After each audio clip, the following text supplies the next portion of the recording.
Black. Roll call. Councilmember Pitts, Present. Doring, Here. Kroll will be joining shortly. Vice Mayor White, Here. Mayor Galbraith. Here. That takes us to public forum. This is an opportunity for members of the public to speak to us on matters not on our agenda. Each speaker is limited to 3 minutes. Each speaker is allowed to speak only once. So, does anybody wish to speak at public forum? Jay Green, 1516 Oak Avenue. And I was hoping this could go up on the display, but I talked to Cindy, and for one reason or another it cannot. I'm holding up the Chinese character for risk and opportunity. Okay. And it's a subtle thing on the part of the Chinese language to combine these two characters of risk or danger on the one hand and opportunity on the other. I think in this particular period of great difficulty that St. Helena is going through, we also have opportunity. And so I am urging herewith the mayor to appoint a task force for the purpose of exploring and reporting back to the council on revenue opportunities for the city. In my view, this should be a high-level task force comprising men and women in the community of demonstrated achievement, demonstrated entrepreneurial achievement, and I would suggest the number be held to no more than 5 or 7, so that it is a workable committee and a workable task force to report back promptly on possibilities, potential opportunities for this city to improve its revenue standing. Thank you very much, Mr. Green. Any other speaker at public comment? Good evening, Mr. Mayor and council members. My name is Lowell Smith. I reside at 1310 Garden Avenue in St. Helena. The beloved poet and author Maya Angelou once said, "I have lived long enough to learn that people will forget what you have said, but they will never forget how you made them feel." When I reflect on the events in St. Helena during the past 6 weeks, I feel sad, very sad.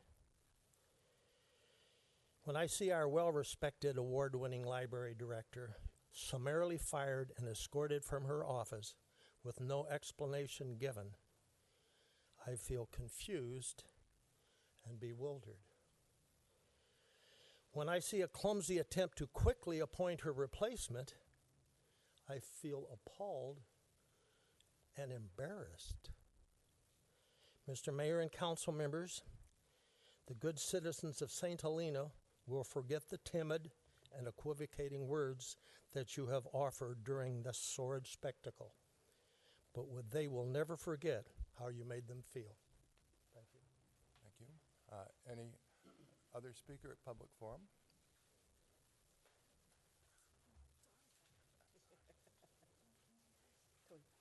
Hi, Leslie Stanton, 1705 Hillview Place, and city employee for many years. In the past several weeks, the city manager has cast aspersions at the performance of the former library director, Jennifer Baker, mostly cloaked in implication rather than in direct statements or fact. Then last week at the library board meeting, she stated that Jennifer Baker had not allowed her to meet one-on-one with library staff. This statement is revisionist, and the entire library staff will testify that it's not true. To imply that Jennifer Baker was not an outstanding and responsible leader is false. By saying nothing to defend her, you allow erroneous assumptions that are made by the public to stand. Her professional reputation is further damaged by deliberately false and borderline defamatory remarks such as this one. It's time for the city to fess up and to admit that there was no good reason for Jennifer Baker to be fired. Thank you very much for your comments. I also see that on the agenda tonight, you will adopt a proclamation in support of Napa County's Children's Bill of Rights. Sarah Cakebread will speak. I have worked in children's services for almost 3 decades, and I'm a parent and grandparent. The public library is many things to many people, but it is also a part of the safety net to catch kids at risk. We provide educational support, preschool programs, and above all, a safe place for children and teens. Working on the front lines, I see kids who could slip through the cracks without intervention. I have also witnessed kids brought back from the brink of personal disaster, kids who, without the library, might be lost. I understand that the city needs to make cuts, but I caution against saving money at the expense of our kids. As a professional, I hope that one day the library will be fully funded again. And as a resident and a parent, I hope you will make that promise here tonight. Thank you. Thank you. Thank you. Further public comment? Yes, I'm Antonia Allegra. I live at 3085 St. Helena Highway North. I'm a 94574 resident. I'm also a volunteer at the library and have been for many, many years. And I'm speaking really tonight more to what something that the residents could do than what the council could do, because I think we need to see action from someone. The residents could easily be volunteers, and I've spoken with Mari, who is now in charge of the volunteer element, and this is what she has said for any resident who, instead of watching a video, even reading a book, might consider spending 1 hour a week, 5 hours a week, some time with the library at a time of need. Mari said that at the moment, our priorities are to arrange a new opening schedule that will happen tonight. Then we will be able to determine how volunteers will be able to help us through this transitional time. We encourage everyone who is interested in volunteering with us to come in or call and share their contact information. We need to be certain volunteers will be matched with their activities and that they are most comfortable with. We also need to follow codes on privacy issues.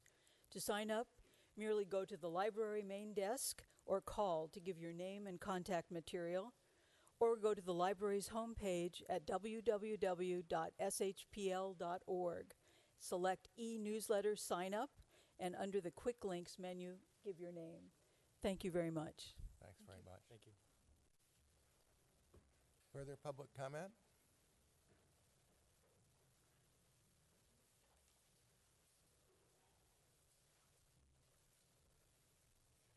My name is Susan Wren. I live at 2705 Spring Street in St. Helena.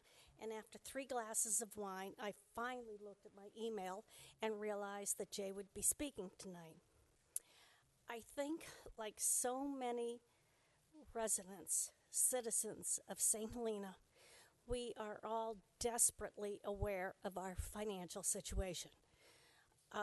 No one in this community has anything but total respect for our library. I wish things could have stayed the same. I don't know what our city manager had to go through and the numbers she had to juggle to try to make it work. We all do it at home. You have a mortgage, you have a car payment, you have insurance. Someplace you have to cut when there's a shortage of money. I would not want to have been in her position. At the same time, I can understand, and I feel it, the library is such a big part of this community. I truly wish that somehow, and I understand that when it comes to employees, that certain things can't be discussed and certain things can't be put out in the open, but I really wish that we all knew what was really behind it, why it had to be done, why it was done. I can't imagine that somebody, and I have enormous respect for Jay and Tony and Leslie, that somebody was just ushered out. Maybe somebody was ushered out. But I think it would be great if we all knew really what happened. And we all want to support everybody. We want this to be the best of little towns, and it truly is. And I think if somebody made a mistake, fine, that person is responsible for this mistake. If somebody didn't, then maybe we should all kind of know what happened and not have something hang on somebody's head. That's what I have to say. Thank you very Thank much. you. Thank you.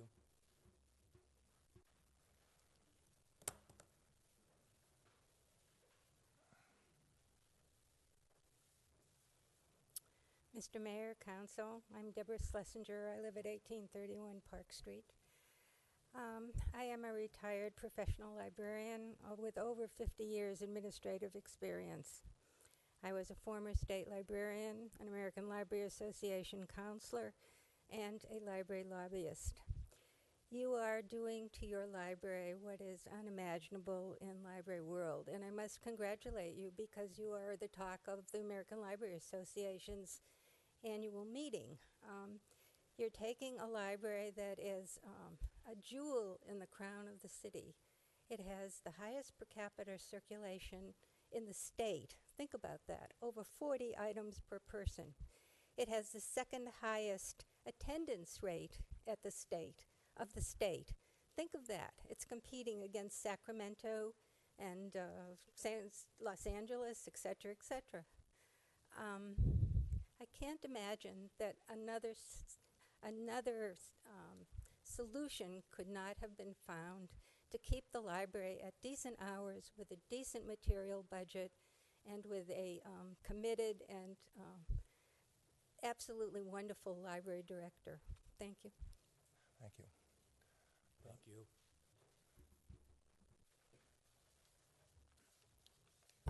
Jeff Ellsworth, Sylvaner. I didn't plan to speak tonight, but has You anybody rarely apologized? resist. Pardon? I said you rarely resist.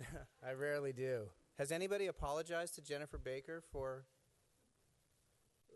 Do I understand? I'm just getting up to speed on this. Was she escorted out by the police? Was that what I heard? Please, No? yep. City man. Yeah, please make your statement, and we'll listen. This is a embarrassment to our city, how this was handled, and perhaps cuts needed to be made, and perhaps changes needed to be made. I don't know, but from what I read in the paper and the way that it was handled, I think an apology needs to be given to the person who was escorted out, and then I read in the paper that the person that was going to be hired was facing, could have been going to jail for a year, and their court date had not. I mean, I'm just curious as to how this happened, and I think that it's a mess. And Greg, I think some apologies need to be made, and Peter and Alan and Paul, and Sharon's not here, but you're the people that represent us, and Jennifer, and I think you're a capable person, and glad to have you here if you understand this is a community and we all live here together every day, working together. So I think an apology needs to be made. Thank you. Thank you. Any further public comment? With that, I'll close the public comment, and we'll go to reports by staff and city council. Let me start with the city manager. No, I have nothing. Thank you. Ms. Mitz? I just wanted to make everyone aware we did go out for a RFP, so it was a request for proposal for new auditing services. So we are retaining a new audit organization. We've had the same auditor for 23 years, and so we definitely wanted to get a fresh set of eyes on our books, and so we're going to be bringing that contract to council at the next meeting. Thank you. Mr. Hosh? Nothing at this time. Mr. Palmer? Doring? I don't have anything at this time, thank you. Mr. White? Mr. Pitts? I have just a small positive vignette. I was in Hawaii last week, and I was hiking, and a couple in front of me that was hiking said, "Where are you from?" I said, "St. Helena, California." And they said, "Oh, we love St. Helena. It's where the real Napa Valley actually begins." They made me feel real special, and I think we should all be proud of this place. But I wanted to share that little vignette with everyone in these tough times. The mayor has a comment. The city manager has assembled a strong senior team to run the several departments. We are fortunate to have each one of them. Today we welcome Chris Crichton, a 20-year employee of the library and now acting library director, to the senior team. We also welcome the promotion of Lieutenant Bill Imboden to acting police chief. Let me add just a few more words. The issues left by the prior management team have been time-consuming, difficult, and distressing. We see the latest example of the past collapse in grant and records management in the staff report for item number 16, which we'll be getting to later on this evening. Over the past several months, I've developed a close working relationship with our city manager and also with senior staff, always respecting that council members, including myself, are not management under our council city manager form of government. We all understand that our city faces difficult choices under trying circumstances. In our city manager, we have a leader willing to face up to and make the tough choices in implementation of council goals and policies. The city manager has both the responsibility and the authority to manage all departments. She must do in a challenging financial environment, no easy task. Council expects the city manager to make the tough staffing and other management decisions to meet its goals and policy directives. Let me say this. The city manager has my full confidence as she and her able staff move forward. The next item on our agenda is proclamations. Is Ms. Cakebread here? Can you come up?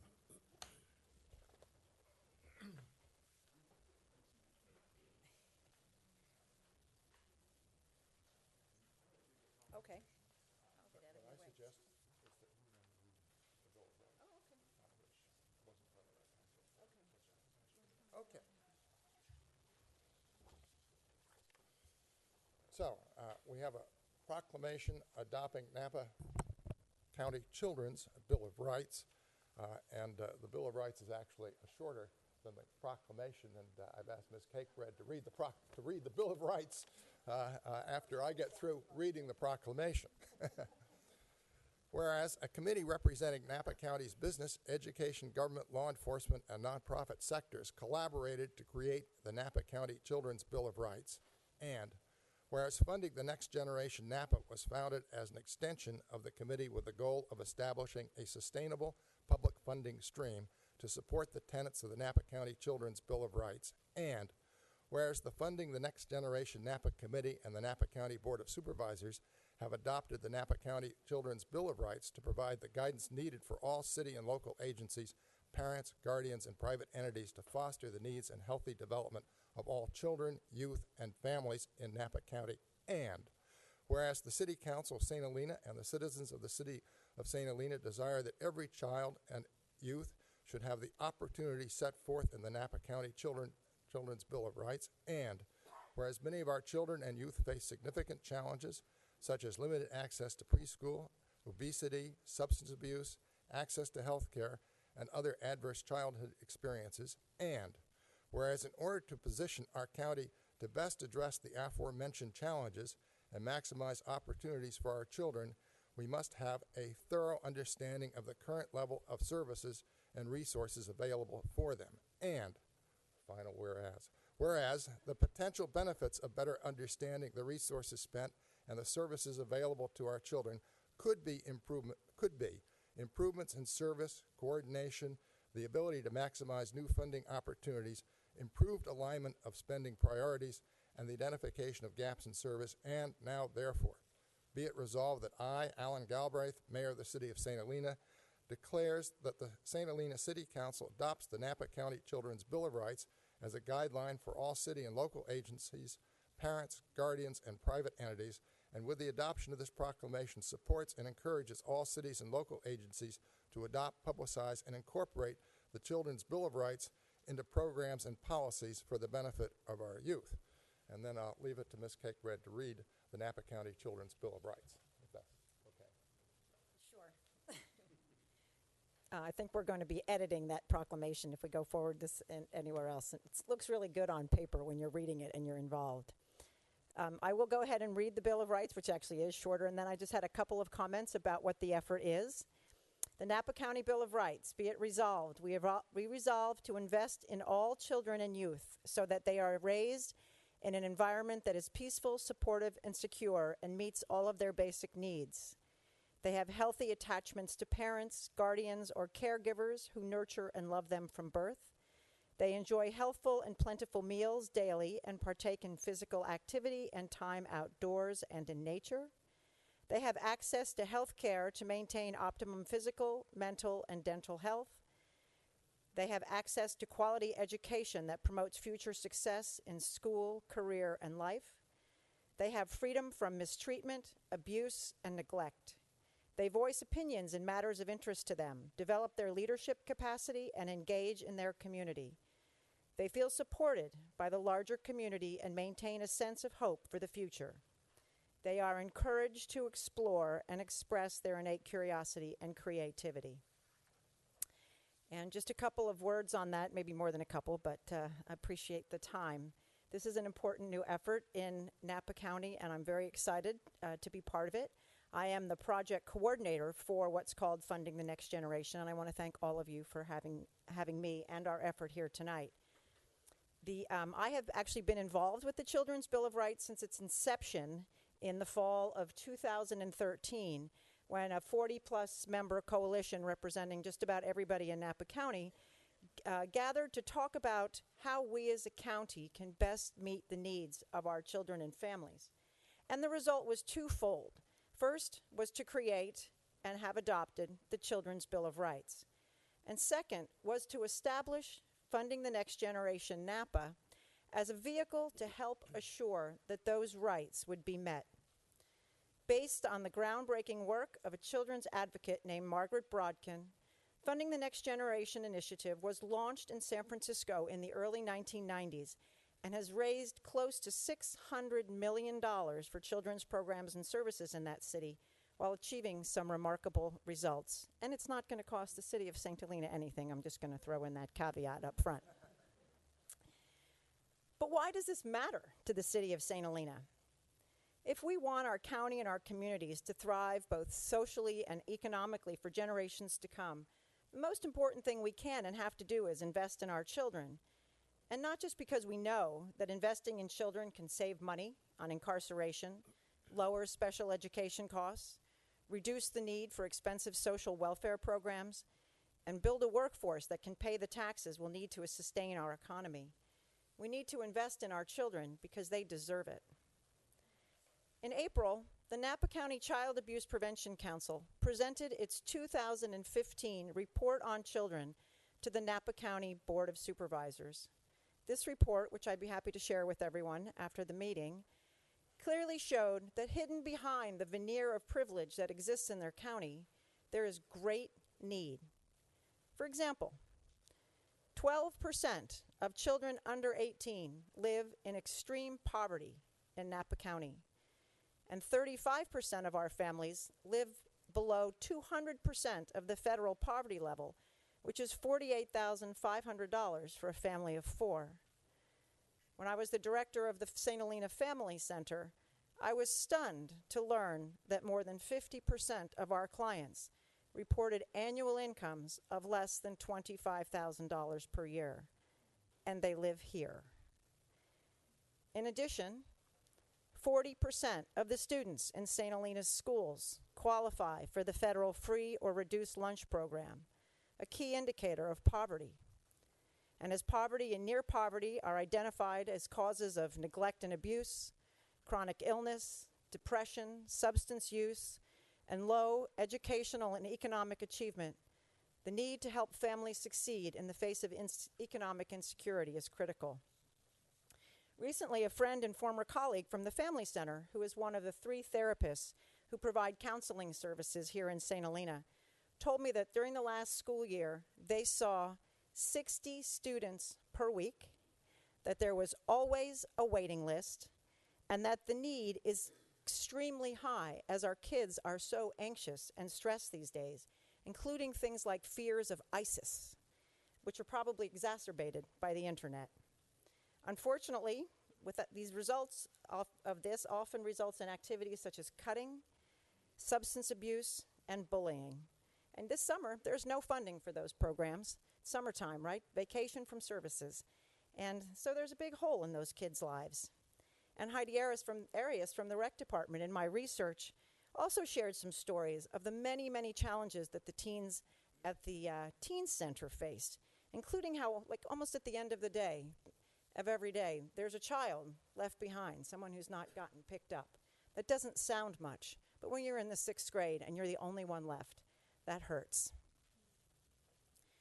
Completed in November 2014 and adopted by the Napa County Board of Supervisors in April of this year, the Children's Bill of Rights was created as a result of a wide-ranging collaborative effort after identifying dozens of ways we as a community can provide the best for our children in terms of physical and mental health, caring relationships, education, freedom from violence, and opportunities to thrive. In closing, I'd just like to say that since children generally can't or don't speak for themselves, I want to thank you on behalf of the Funding the Next Generation effort for joining me in speaking for them. Thank you. Thank you.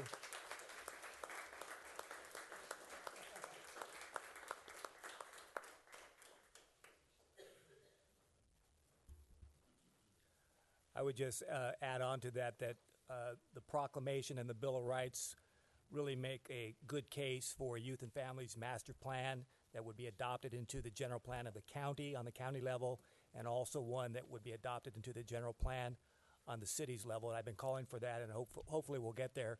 I think we have to move. The Bill of Rights is a good first step, but we have to create a framework for addressing the issues that Sarah's raised. Okay, that takes us to number 7, staff briefing from Chief Rubin.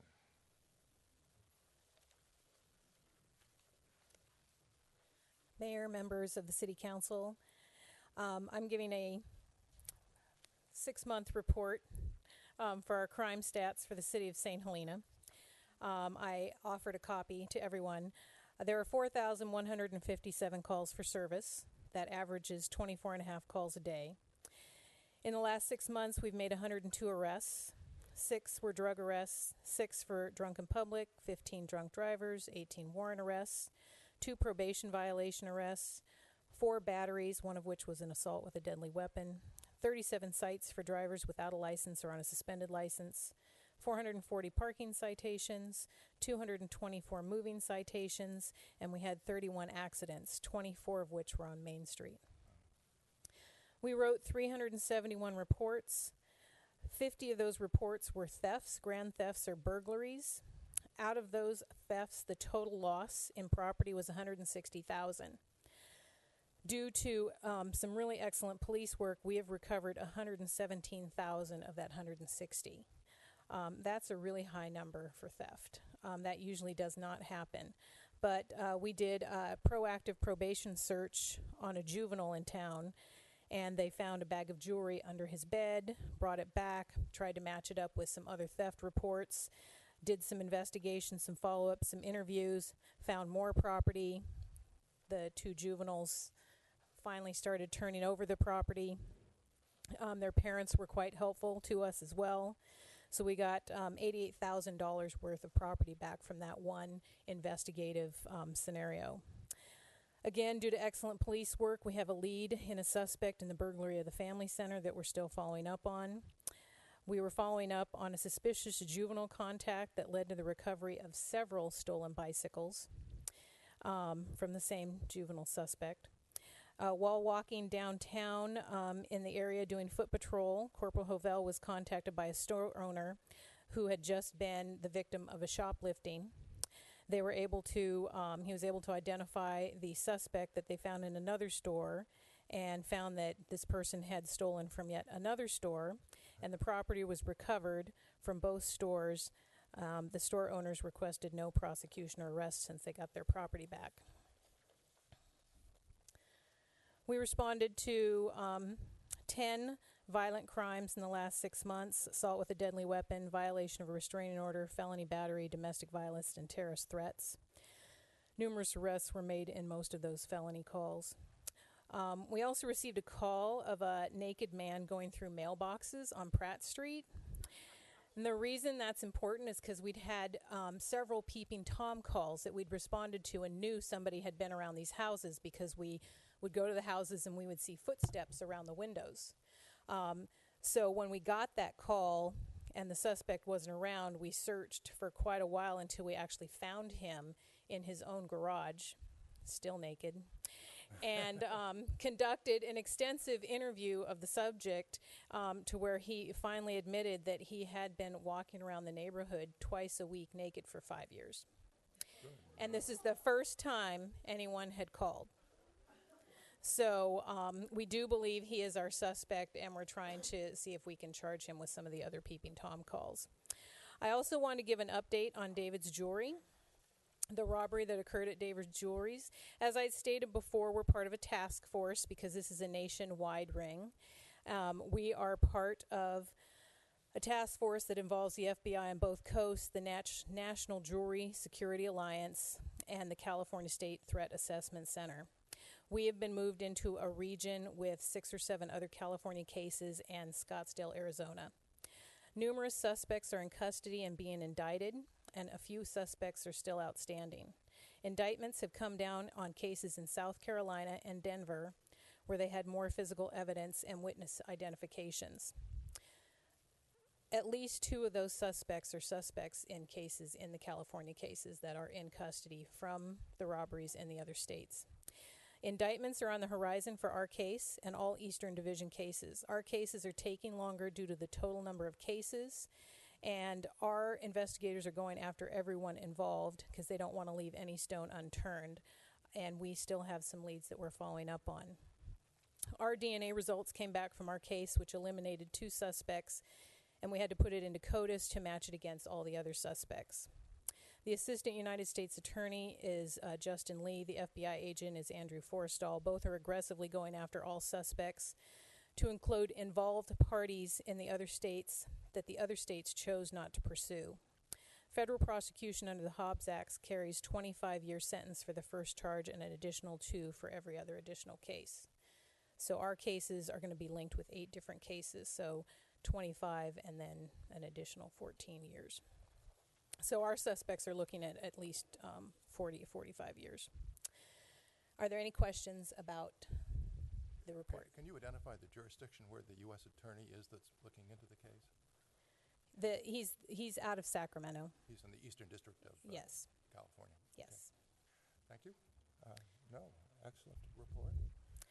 Okay, this is my last city council meeting, so I'd like to take the opportunity to thank all of you for allowing me the opportunity to work with the incredible citizens of St. Helena, the employees, the city staff, the city manager, all of you.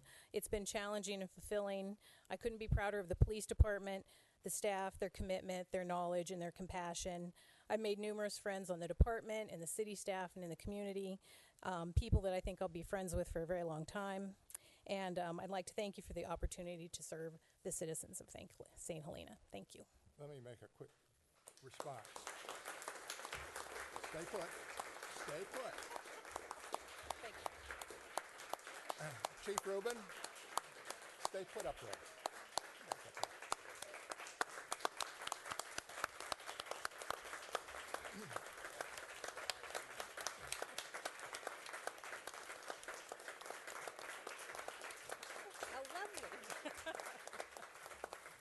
Everybody, sit down, but you remain standing.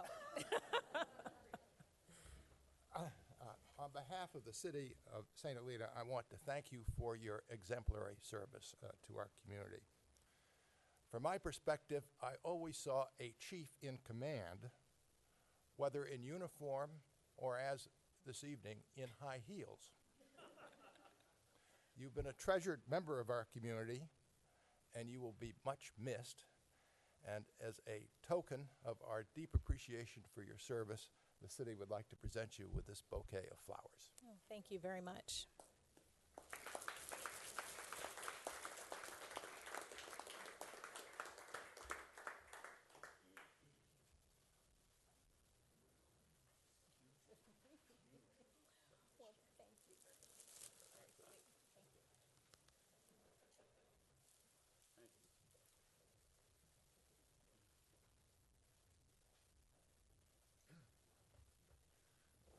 All right. Let's see where we are here. That takes us to our consent agenda.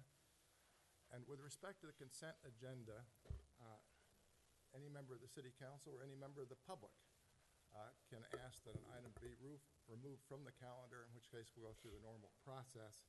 I'm going to read them off, and if anybody says, I would like to have a hearing with respect to it, please say so. Number 8. This is number 8 on our agenda. Consideration and proposed approval of a resolution approving a budget adjustment transferring $94,253 from the General Fund 101 to the Recreation Programs Fund 289. Yes, Mr. Mayor, thank you. I'd like to have that heard on the regular agenda. Okay. Number 9, consideration and proposed approval of a resolution approving of payment to City of Napa for final 50% fiscal year 2014-15 housing services agreement in the amount of $17,374 per resolution number 2014-38. Number 10, consideration and proposed approval of a resolution finding an exemption from CEQA, approving and adopting the project manual, and authorizing the bid request for St. Helena on-call contract for sewer, water, stormwater, and surface maintenance. This action will allow the city to select a contractor to utilize for smaller repairs and maintenance projects. 11, consideration and proposed approval of a resolution clarifying purposes for which Tweed Trust funds may be expended and rescinding City Council Resolution number 2006-47. Resolution number 2006-47 was erroneously rescinded due to a typographical error. Council is being asked to formally rescind this resolution, adopt a new resolution with the same language to provide clarification.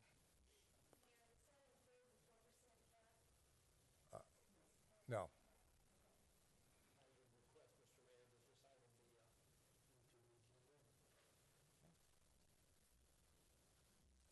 12, consideration and proposed approval of a resolution adopting the 5-year capital improvement plan, fiscal years 2015, 2016 to 2019, 2020. All right, so at this point, the chair would entertain a motion to approve on the consent calendar items 9, 10, and 12. So moved. Second. Ms. Black? Councilmember Doring? Yes. Vice Mayor White? Yes. Councilmember Hitz? Yes. Mayor Galbraith? Yes. That takes us back to item 8, and Ms. Mitz, you're the staff person. Great, thank you very much.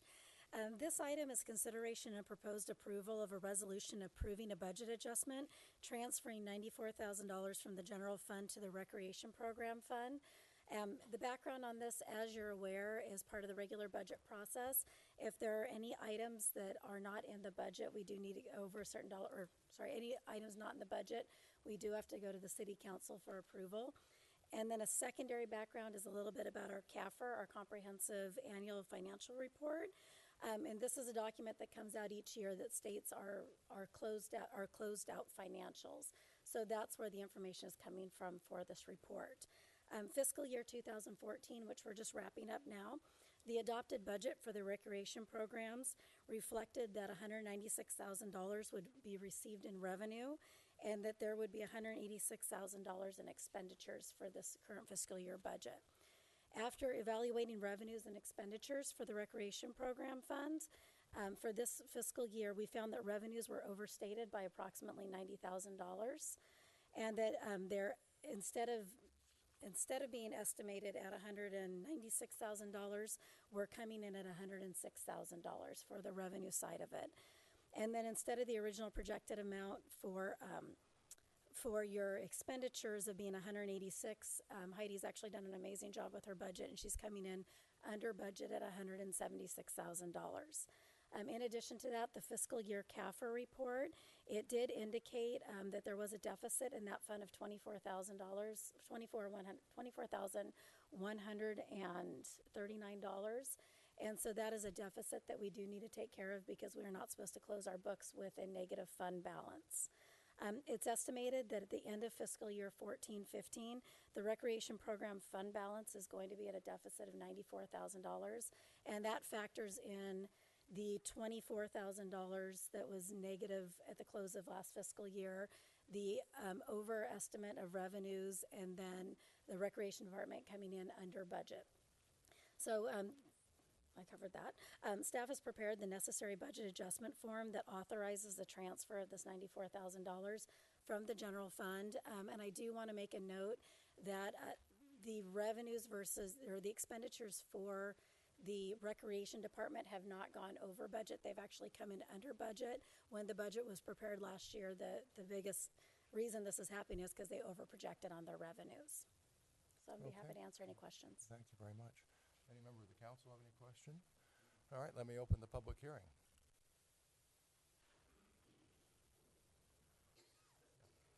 Thank you, Mr. Mayor and the council. Linda Burton on Allen Avenue. I'm seeking clarification then. Is the net result of this is that $94,000 is added to the deficit? In other words, that this must come from the general fund? I'm so sorry, I forgot to address that. No, it is already in our end of the year budget projections. We've already factored this in. So when you see the final numbers tonight on the budget, this number's already been accounted for. And I'm curious that it seems like over the course of the year that there would have been some accounting that would indicate that these revenues weren't being received. Yeah, that is correct. Heidi did bring this to my attention. It was a few months back. It was just probably about a month or two after I started. She did bring it to my attention. And then when with a lot of the other items that we've been bringing forth, this is one that I kind of let slide a little bit and forgot about. And then when we did our end of year budget estimates, it was brought back to my attention. And is there any provision then for the coming year? Will this be more closely monitored in terms of the revenues? Yes, we are going to be doing quarterly budget adjustments for the City Council, as well as this year we feel like our revenue projections are actually more in line with what they are as opposed to inflated. Thank you. Thank you. Thank you very much. Did you have any further Thank you. comment? Well, let me see whether there's any further public comment on this item. Then I'll close the public hearing. Any further comment from the city manager? I just wanted to be sure that everyone understood that if you look at the historical revenues coming in for recreation, this number was substantially higher than really could have ever been collected by recreation. And so this fund was put together so that the council and the staff could identify what the costs of the recreation program are, and to be able to see some of the classes and things are full cost recovery. And so it was only put there as an oversight mechanism. Recreation does not pay for itself. It was never intended to pay for itself. And so really this is 100% an overestimate of revenues that were unrealistic. And so that it's just a correction of that versus any operational issues. Okay. Then at this point, any further comment by members of the council? Then the chair would entertain a motion to approve item 8. So moved. Second. Ms. Black? Vice Mayor White? Yes. Councilmember Doring? Yes. Pitts? Yes. Mayor Galbraith? Yes. That takes us to item 11.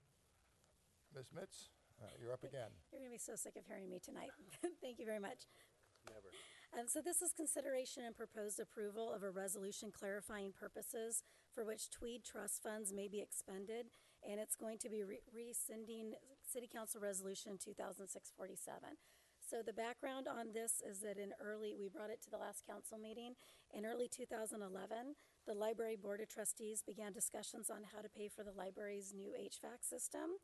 On April 24th, staff recommended to City Council that Resolution 2006-47 be rescinded. From viewing the video of the meetings and also reviewing the related staff report, it was concluded that the rescission of Resolution 2006-47 was intended to be Resolution 2006-102. So at our last council meeting, what we did is we formally rescinded the 2006-102 and then readopted a new resolution with the same language.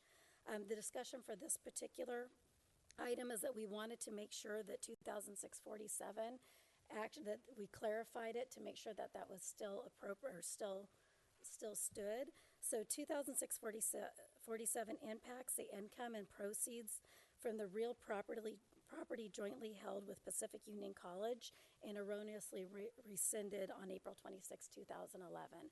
And so what we're doing, we'd like to formally rescind this resolution and readopt the same principles into a new resolution. And the resolution states that any money that we get from the property, from either the lease that's currently on it or from the sale of the property, all goes directly to the library. Okay.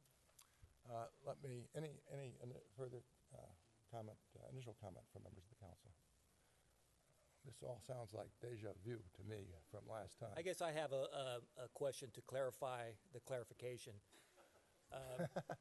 I never thought that it was in dispute that the funds would be used for the benefit of the St. Helena Public Library. I thought it was something a little bit more narrow than that. So I'm not sure I follow the resolution. It says, for the benefit of the St. Helena Public Library. We know that. So is there something else that we need to clarify? No, it's truly just the clarification of the clerical error that occurred. And when I met with the library board, they were concerned that if we fixed 2006-102, that there would be any question about 2006-47. And so April and I made the assurance that we would bring this back and have the council re-adopt it, so there's absolutely no question that this resolution is in place. It's probably going overboard, sure. but Thank you. Yeah, okay. Let me open the public hearing on this resolution. Mr. Mayor and council members, my name is Lowell Smith. I didn't know exactly if this was the place to bring it up because it sounds like it is housekeeping and typographical errors, and we certainly all know that happens. But I am convinced over the debate for the last few months that the understanding of the city's relationship with the Tweed funds, with the Woods Trust funds, etc., has confused not only myself but a lot of people.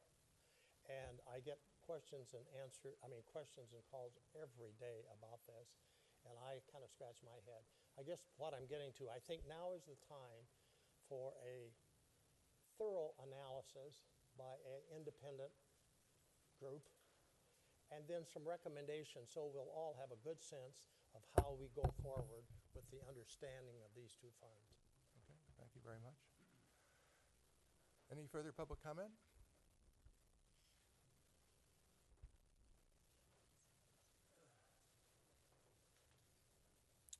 Skip Lane, 18 Redondo Court. I'm also a member of the Library Board of Trustees. Over the last several weeks, the library trustees have heard a lot about the Tweed Trust Fund and have received sometimes contradictory information.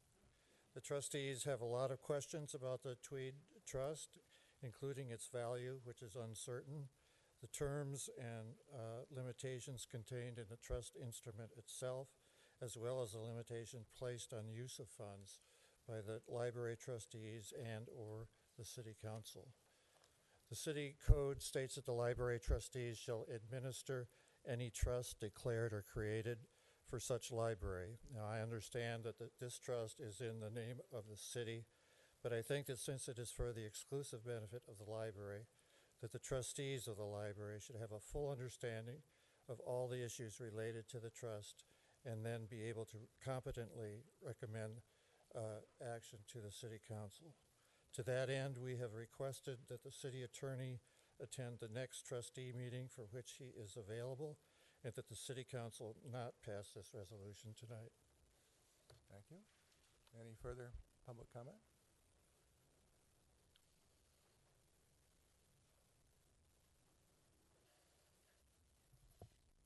I'm Rob. Is it on? I'm Robin Orsini, 3 Los Robles Court, resident, and for one more week, a staff member of the library. I just want to reiterate that feeling that in the rush to try to get a budget together, which I think is, I applaud you for that. The trustees of the library have really not had time to look into all of the ramifications that have been brought forward about the Tweed Trust and actually expenditures from the Friends and Foundation for money that has never, ever been asked for salaries. So I'm concerned about legality, the use of private money for city expenditures, and I still understand your desire to have access to the use of these monies so that you can balance your budget and be in compliance with the state. I would say, though, the trustees really need to have a say. So I'm for any monies in your budget that you're considering using bequest money. Maybe you can pass this budget in principle so that the trustees can weigh in the next month or so, and adjustments can be made according to the city attorney and perhaps other attorneys' points of view. Thank you. Thank you. Any further public comment? All right, I'm going to close the public comment, and I'm going to make one statement. I would ask everybody to go back who's interested in this and review the hearing that we had 2 weeks ago. We made it explicitly clear that these trust monies could not be used for operational expenses. They will not be used for purposes of balancing our general fund. I don't know how we could be clearer on that subject. I am devoted as mayor to ensuring that we live by the trust principles and that these monies are used only for enhancements, which, as I said 2 weeks ago, was clearly, when you review the record, the intent of the testators. And so I would ask that folks go back and look at the thorough discussion that we had 2 weeks ago. To me, what's before us tonight is just a very technical resolution for purposes of clarification, making sure we are where we should be. That's my statement. Now, does the city have anything further to add? All right. Any member of the council wish to speak further? Well, I just, this is a question and a clarification, but when you look at the language in this resolution, in points 1 through 5, it's essentially identical. Sorry, it's essentially identical to what should not have been rescinded previously, right? So it was passed as 2006-47. We're repassing so that what the intention was back then is actually in place, with a couple of additional commentary with respect. F, G, and H are just sort of what happened between then and where the typographical error was, correct? That's correct. Okay. All right. The chair would entertain a motion then to approve consent item number 11. So moved. Second. Ms. Black? Vice Mayor White? Yes. Councilmember Pitts? Yes. Doring? Yes. Mayor Galbraith? Yes. All right, and that takes us to item number 13, a favorite subject of mine.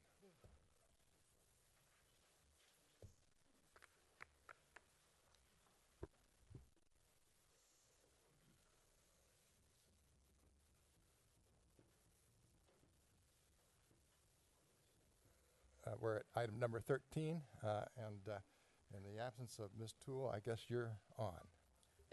This is for or Director Mr. Palmer. I'm going to take this one. Sorry. I went the wrong direction. It's okay. Well, it said prepared by Jennifer Toole and Steve Palmer. Okay. Thank you. I'm waiting for the At least I got this far. So this- without yeah. making an error. That's pretty good. I'll start talking while the slides load up. This is to introduce, waive the first reading, and read by title only, ordinance to amend Chapter 13.04 Water Service System of the St. Helena Municipal Code to include emergency drought regulations.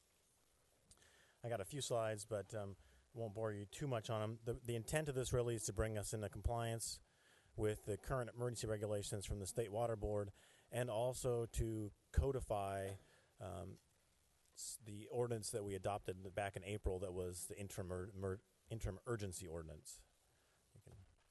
So just by way of short history, much of this is repeated from the April presentation. And back in 2014, the state proclaimed a state of emergency with drought, mandated 20% reduction, and the city amended its code at that point to comply with those regulations. And then in March of 2015, the Water Board reauthorized those previous mandatory regulations and added some more. No outdoor irrigation during within 48 hours after measurable rainfall, prohibit the serving of drinking water unless requested, provide guests the option regarding towel and linen laundry at hotels, and limiting outdoor irrigation to no more than 2 days per week.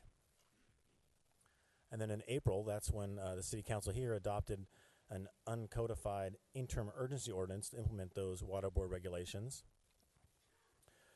Subsequent to that, in May, the State Water Board again adopted additional regulations mandating a 25% statewide reduction, and also additional requirements that potable water cannot be used to irrigate ornamental turf on public street medians, and drip or microspray irrigation is required for new construction.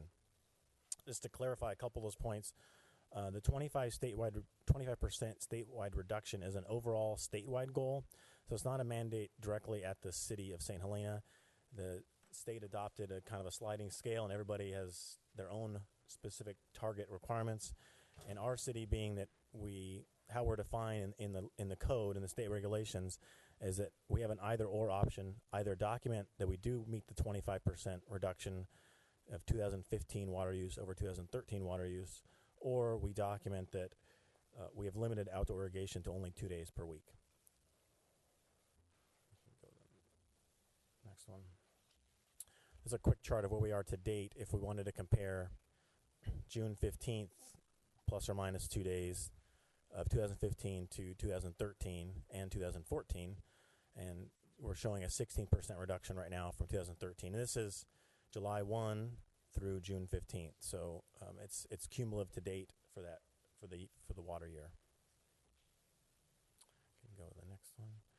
The current update we're looking at tonight, a few points about it. Per our agreement for water supply with the city of Napa, we must be at least as restrictive as they are in water conservation measures. As I stated earlier, this item codifies the interim urgency ordinance that we adopted back in April. And then it does additionally, there's a few other points we added. One is adding drought as a criteria for phase 1 emergency.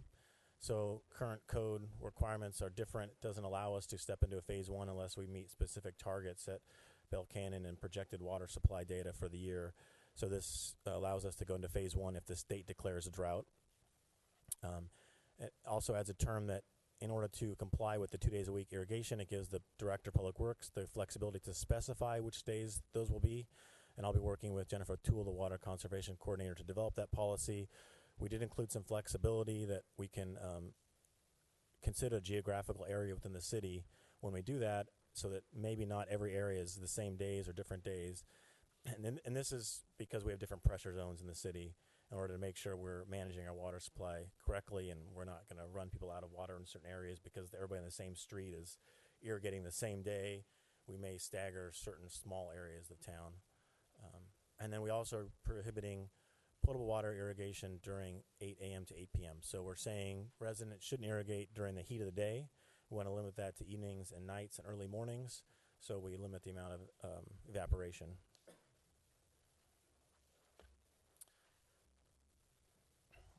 The ordinance also implements the new state water board regulations from May, which are potable water cannot be used to irrigate ornamental turf on public street medians, and drip or microspray irrigation is required for new construction.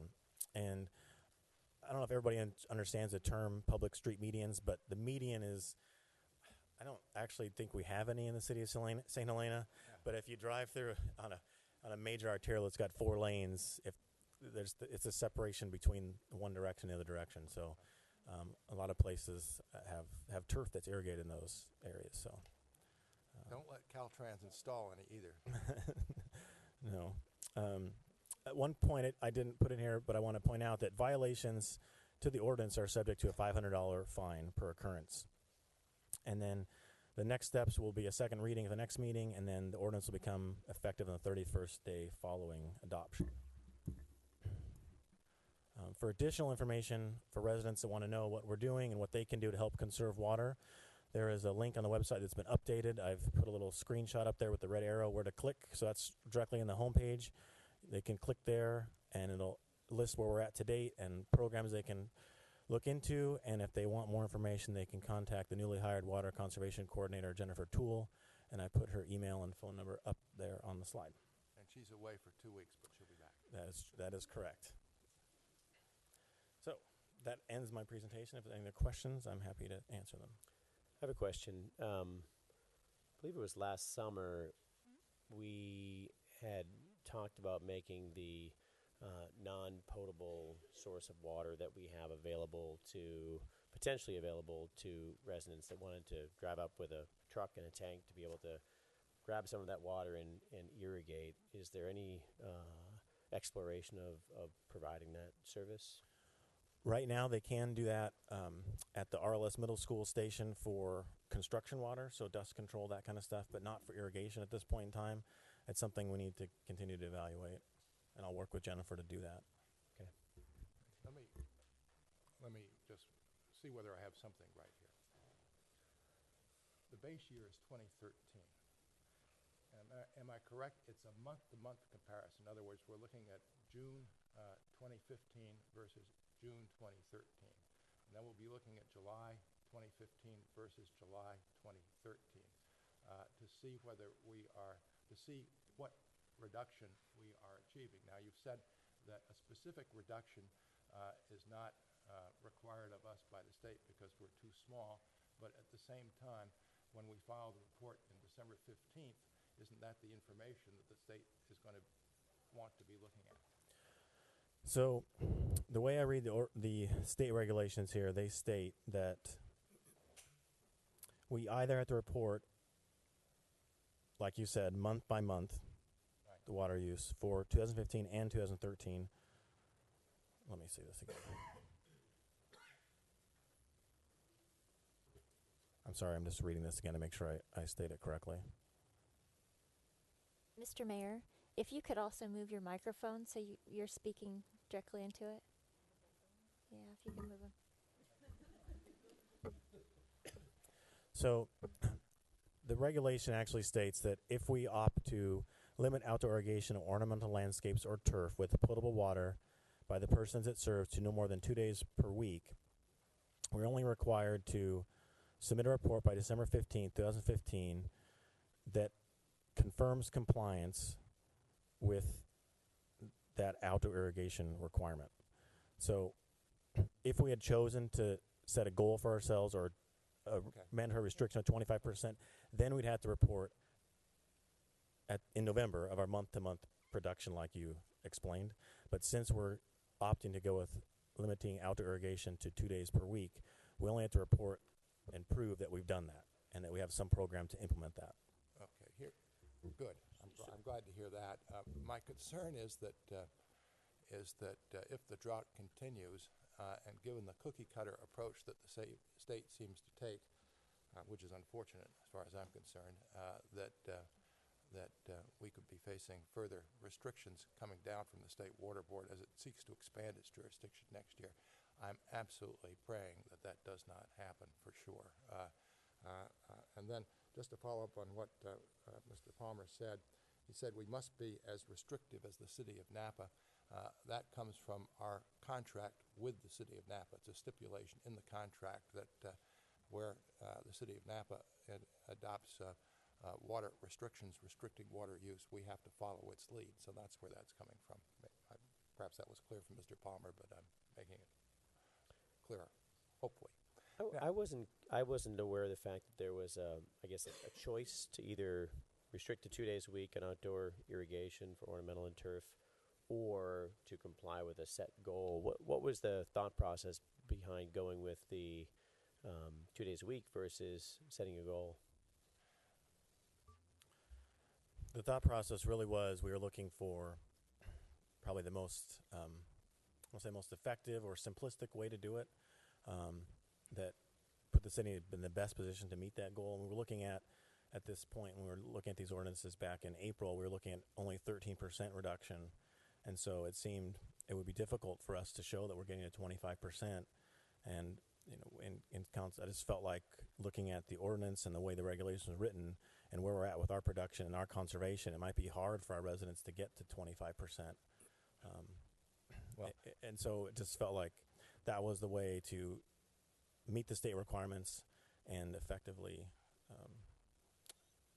hit that target. Again, my understanding is that there is no state reduction target specific to us. There is one specific to the city of Napa, and it's 20%. It would be hard for me to think that any reduction, if the state were to impose such a reduction on us, would be different from the city of Napa, but of course you never know either.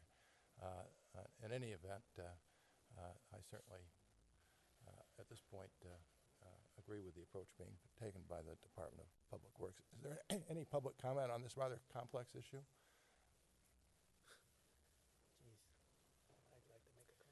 Yeah, my name is Bobby Monette, and I'm speaking as a citizen. I spoke with Jennifer 2 weeks ago, with Jennifer Toole.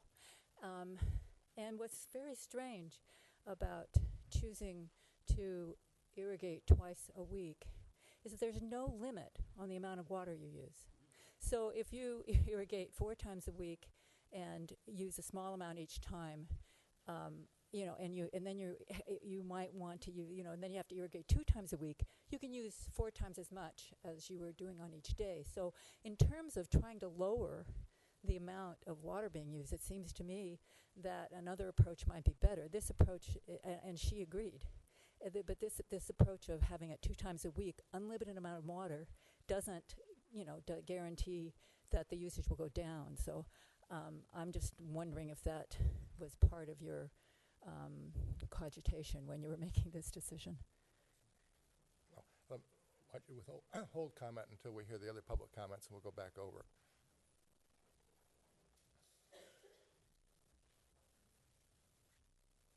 Robin Orsini again. If I understand what you said, Mr. Palmer, we're only short 4% to meet what the mayor said for 20%. We had a 16% reduction in the last 2 years, 13 to 15, correct? Napa wants 20%, so that means we're only have 4% more to go. And if I'm right, but also, how do you prove that we are only watering twice a week? It seems like we can prove with a graph our water usage citywide, but what are you going to do? How are you going to report this to the state? Are you going to go house by house and have a spy camera or something to what we're doing twice a week? I think you're getting yourself into trouble here. Okay. Good. Can we clarify one thing? This table here, Steve, it has July 1 through June 15th? Yes. That's confusing me. It's July 1 for this year. It's July 1, 2014 through June 15, 2015. Okay. So it's cumulative. It's not comparing month to month. It's the whole year. Okay. Got it. Or so almost it's the whole short year. of Short of 2 weeks. Almost the last year, basically. Yep. Got it. Okay. Is there any further public comment? All right, let me close the public comment. Have you got those couple of questions in mind, Mr. Palmer? Sure. So the first one dealt with watering at night 2 times a week. Right. So the way that we enforce that is based on runoff. I mean, if you're watering so much, there's a restriction. You can't run off water onto your neighbor's property. You can't run off onto concrete. You can't. So that's the limitation on the irrigation is in order to limit the number of hours that you're irrigating. You're right. We're not going to be out there watching how many hours people are watering their lawns. But if there's runoff coming off the property, water is running off from the sprinklers, then that is an enforceable action, and that's something under the code that's not allowed, and we will enforce that. All right, and let me add, too, here that the way this regulation works is not within our authority. It's coming to us from the state of California. It's part of the cookie-cutter approach. So I don't see that we have much discretion, assuming that we wish to go down this road as opposed to saying we will seek a 20 or 25% reduction. So, but I thought we did have the choice. If we wanted to say 20%, we could say 20%, and we're 4% away from achieving that. The other negative I see to the 2 days a week is you're not giving the individual the choice to save water inside their house versus outside of their house. For some folks, their garden may be more important to how many showers they take. It may be more important to how much water they boil. And so it seems to me there might be some more flexibility to the alternative approach of saying 20%. We're pretty darn close to achieving that. Maybe we should go for 25. That's another discussion. But I guess I'm remiss to just quickly adopt this 2 days a week if I'm hearing from some folks in the community. I bet most people haven't even heard about this yet, and they might not know about it until they get a fine. and so I don't know. Those are my thoughts. Maybe everyone disagrees with me, but it seems like there's more flexibility for the individual user to figure out how are they going to save water. It might be more challenging from an enforcement standpoint. I don't know. Right. I just wanted to clarify, and I'll let you guys keep discussing this until the mayor tells me to step in again. But I want to clarify that the reduction that's being mandated is 25%. With the new regulations that came out on May 5th, it does say it's 25%. So I do want to clarify it's not 20. So we're not looking at Napa's 25. The city of Napa is 20. They have their own sliding scale they have to meet, and somehow I don't know how the state determined what their goal was, but they determined a specific goal. But for us, as a water supplier that has less than 6,000 connections, not defined as urban water supplier, our mandated target is 25%. Okay, I didn't appreciate that. Okay, good. That's all I want. And one other thing, you did mention about gardens, so I want to clarify also that gardens are exempt. The regulations deal with ornamental landscaping, so that's the difference. It's ornamental versus garden. So the regulations talk about ornamental landscaping. They're very specific. I'm sure the state did that for a reason. That just the reason you articulated is that we don't want to discourage people from having their own food production in their yards and having their own gardens for food. Okay. Did we respond adequately to Ms. Orsini's question at this point as well? Okay. Well, let me close the public hearing and see whether we have any further council discussion. I'm glad to be recognized. Thank you, Mr. Mayor. It seems to me that the community needs a target, and we're muddled in terms of whether it's 20, 25. Even if it's an informal target, we have to have a number in place so that folks are committed. Even though, so we have two different issues going on. We have to meet a state mandate and respond to that legally, but we also have to look at our own community and its needs. And I would think going forward, even if we choose to adopt this ordinance, we should be very specific. This is what we need from our community for ourselves, for our own well-being in terms of our water resources. So whether it's 20 or 25%, I think we should be very clear on that. I don't want to walk away from this meeting going, well, it could be 20, it's not 25. How are we doing? Because what I'm going to expect is that we have regular water use reports over the next several months, and I would like to see a trend going downward, but I want to be able to compare it to some figure so the community feels like they are part of the solution. I think the community members want to do that. I understand it's much simpler and easier just to do the 2 day a week, but we also have to be concerned about our water needs. So I'd like to have a target somewhere. Do we need to put it in this ordinance? Maybe not, but we need to be forceful because I assume there's going to be a public relations campaign with the hotels, our residents, and so I would encourage us to have a number in place.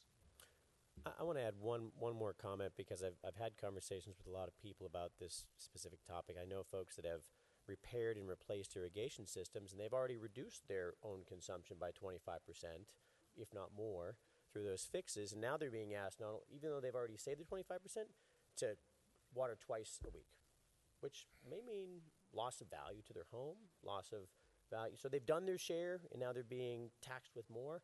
There's something that doesn't feel right to me with respect to that approach. Because clearly we've already, last year, I feel like we were better than 16% for some time. I think we've laxed off a little bit, and hopefully we can get back to that 20+%. But I just feel like the 2 days a week, people are going to maybe water more in those 2 days because they feel like they're missing other days and they don't want to lose their whatever it might be. And we might not actually hit the target, like you're saying. Like Ms. Monette said. Mr. White? Well, I support what staff has come up with, the 2 days a week.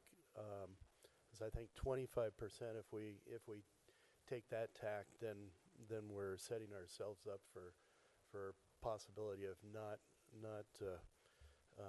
adhering to the state regulations. 25% or 2 days a week. If we didn't make 25%, back when we didn't have all the water that we have now in our reservoir, I think we're setting ourselves up for possible disaster. And it still doesn't preclude everybody from trying themselves to meet a goal. If people are saving 25% or more, then that's admirable. But I don't think that this ordinance, where we're trying to comply with the state, should reach out to that. And we still have our phase 2 and phase 3 regulations that are going to be setting, very, very strict limitations if we need to get there according to what our supply is. So that's a really good point with respect to satisfying the state mandate, right? 2 days a week, it's really easy to satisfy. If we set it for 25 and we hit 24.7, what are the implications? And then we failed. I don't know what the implications are, but it's not as bright line. It's hard to test. So failing to meet the target, whatever, if it's 2 days a week or 25%, whichever we decide, we are subject to board orders. So we're subject to enforcement action by the state board. So they can put us under a cease and desist order or whatever their legal mechanism is to force compliance. So when do we have to make the decision? Can we go all the way up to when the report's due, or do we have to make the decision now? Well, the criteria started actually July 1 is when we have to start complying. So that's when we start documenting our compliance. And in response to that question, we're obligated by contract to adopt regulations that are no less severe than those that are adopted by the City of Napa, and the City of Napa's already moved ahead. So I agree with that, and I get your point, Mayor. I just think we need to be very clear to the public that that's the number. Right. Yeah. So we all, we're not stuck with that number with the state, but we are by contract. We have to just let everyone know that's the target. It's not something that we want to necessarily tell the state, but for our own good and for the purposes of our own water supply, we should have a firm number so that folks know what the target is.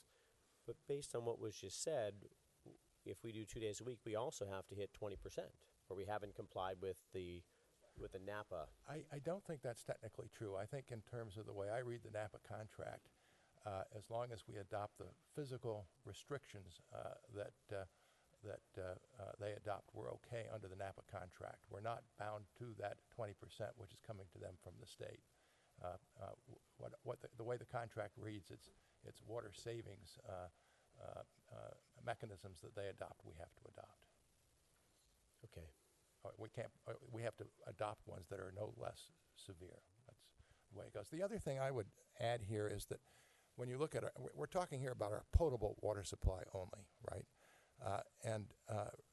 Don't hold me to the numbers, but residential use is about 50% of potable water use. The rest is commercial and industrial. My suspicion, but I don't know, is that our residents are doing a very good job of cutting back on their water usage. I'm skeptical, but maybe the evidence is going to be to the contrary, that we're achieving meaningful savings on the industrial and commercial side. And that's the real value, among many real values, of our new water conservation coordinator, is to take a close look at the commercial and industrial side and see what savings can be achieved there. Again, that's about 50% of our usage, as I recall the statistics.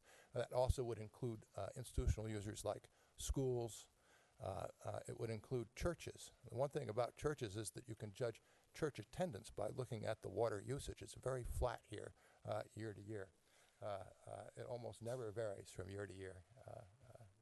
So, in any event, everybody has to kick in across the range of water users, and it's a wide range of water users that we have here.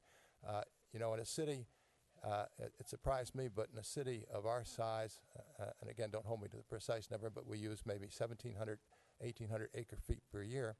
The city of Calistoga uses maybe 700 to 800 acre feet per year. Same size population, but the usage the difference in usage almost certainly relates to the different industrial and perhaps commercial base that we have than they have. So there are lots of factors that are going on here. In any event, basically for the reasons given by Council Member White, I endorse the approach being taken by the city this evening. Ms. Kroll, you haven't had a chance to speak on this. Well, I mean, I was just in Southern California, and this is as if there's no drought there. It's really shocking. I mean, freeways are being watered. Everybody's got a green lawn. There's no talk in the newspapers of it. So, I guess one of the concerns I have is we had people come in here in the past who have a lot of very valuable specimen trees and plants and things like that in their backyard. And their approach, from what I remember, is they would prefer to be able to not shower, save water in the house and not be restricted on 2 days a week to landscaping. So, we need to do what we need to do, but I have some of the concerns that Greg does, but it does seem that I don't know. We have to do it, it seems like. It doesn't seem like we have much of a choice. Well, look, the real risk is if we go with the 25%, we don't hit it, Right. Who knows what's going to happen? Right. That's the problem. So, Does city management have anything further to chime in here? It's always the option of the council to review something. So I think we should pass the ordinance so that we're in compliance initially. And we can always come back. As you mentioned, we'd like the new water conservation coordinator to come and do updates. And so if we feel like something we've put in place isn't working, enforcement is very difficult. It's always difficult with code enforcement in general, but especially these types of things. And quite frankly, it's usually neighbor to neighbor. That's what it ends up being. Someone who's out walking at 5 or 6 in the morning walks by and sees the runoff that Director Palmer talked about. And so I think there's opportunities to make adjustments as we move forward. But I think it's prudent to get something in place, and then we can look at other options as the months go by. All right. I guess at this point, the chair would entertain a motion to approve the resolution as presented by staff. So moved. second. Ms. Black? If I could have clarification, this is a introduction, and you're waiving the first reading of the ordinance. Exactly right. It's exactly what we said. Okay. And that's what I seconded. I don't know if this is the right process here, but could we amend that to revisit this in 3 months and see how we're doing based on this approach? Well, we can do that anyway. Right, but I'd like to make sure that we do it. You want to agendize it? I want to agendize it, basically. I would accept that. Okay. Amendment to this motion. Okay, great. Well,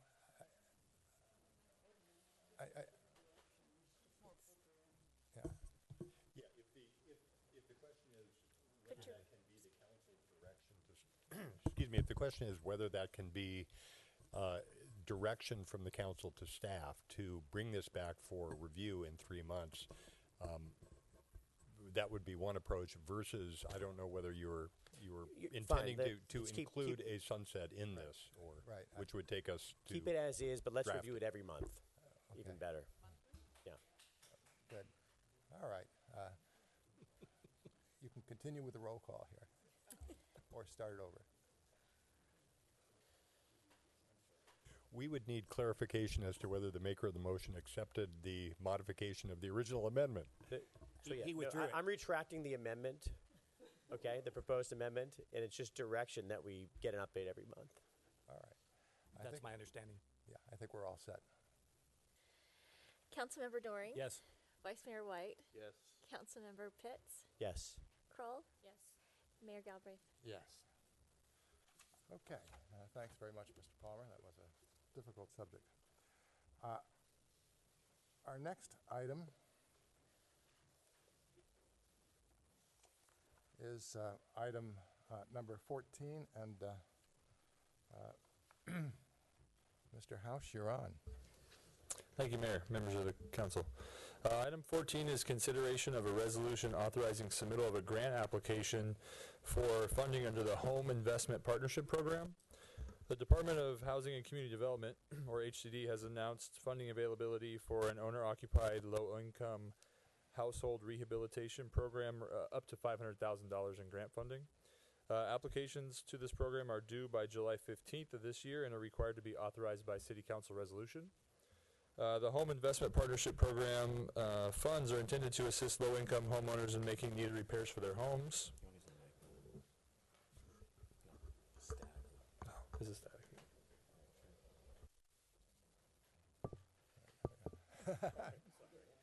Sorry, I couldn't hear that.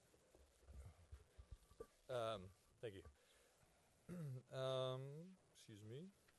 The city currently contracts with the Housing Authority of the City of Napa to administer housing authority services for St. Helena. And city staff would partner with the Housing Authority of the City of Napa to submit the application.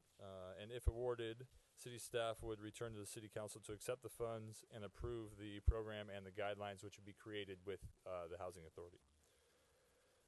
Under the fiscal impacts, there are some essentially administrative costs. They're generally anticipated to be minimal, and the funding grant also allows up to 15% of allocation for administrative costs. So we're anticipating that most of the administrative costs would be covered. And given that, it's recommended to the City Council that the Council adopt a resolution authorizing the City Manager to submit a grant application to the California Department of Housing and Community Development for the Home Investment Partnership Program. I'm available for any questions. And the staff member, Andrea Clark from the City of Napa, is here as well if there's any questions. All right. Any initial questions of council? I have two questions. One is, would these funds be available for mobile homes in our community? I'm going to defer to our expert in the room. Okay. The second question that maybe you can answer is, will our grants manager be the one who would be administering the grant? Should we be so fortunate to get them? The City of Napa staff would be primarily administering the grant as it's their role, and we contract with them. However, grants manager as well as myself would be involved in overseeing that administration. Thank you. Yes. Hi, Andrea Clark with the Housing Authority for the City of Napa.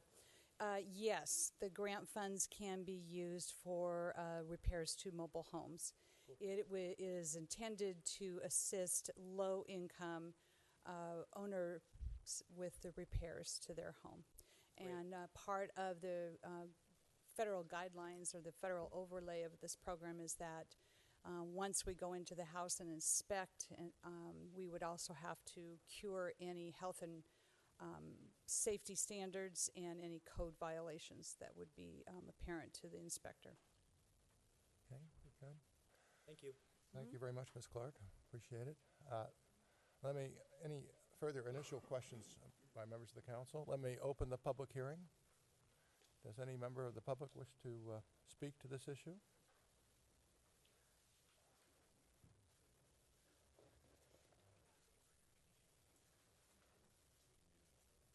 Pat Dell, 25 San Juan Court. The only thing I'd like to say to you is please do it. All right. Thank you. Any further public comment? Be hard to be shorter than that one. All right. I'll close the public hearing and invite council discussion. So moved. Second. No discussion necessary. All right, we have a motion to approve resolution number, well, the resolution that is attached to item number 14. Even the mayor has no discussion, so you can call the roll. Councilmember Pitts? Yes. Kroll? Yes. Doreen? Yes. Vice Mayor White? Yes. Mayor Galbraith? Yes. Okay. So that was almost quicker than Pat. Okay.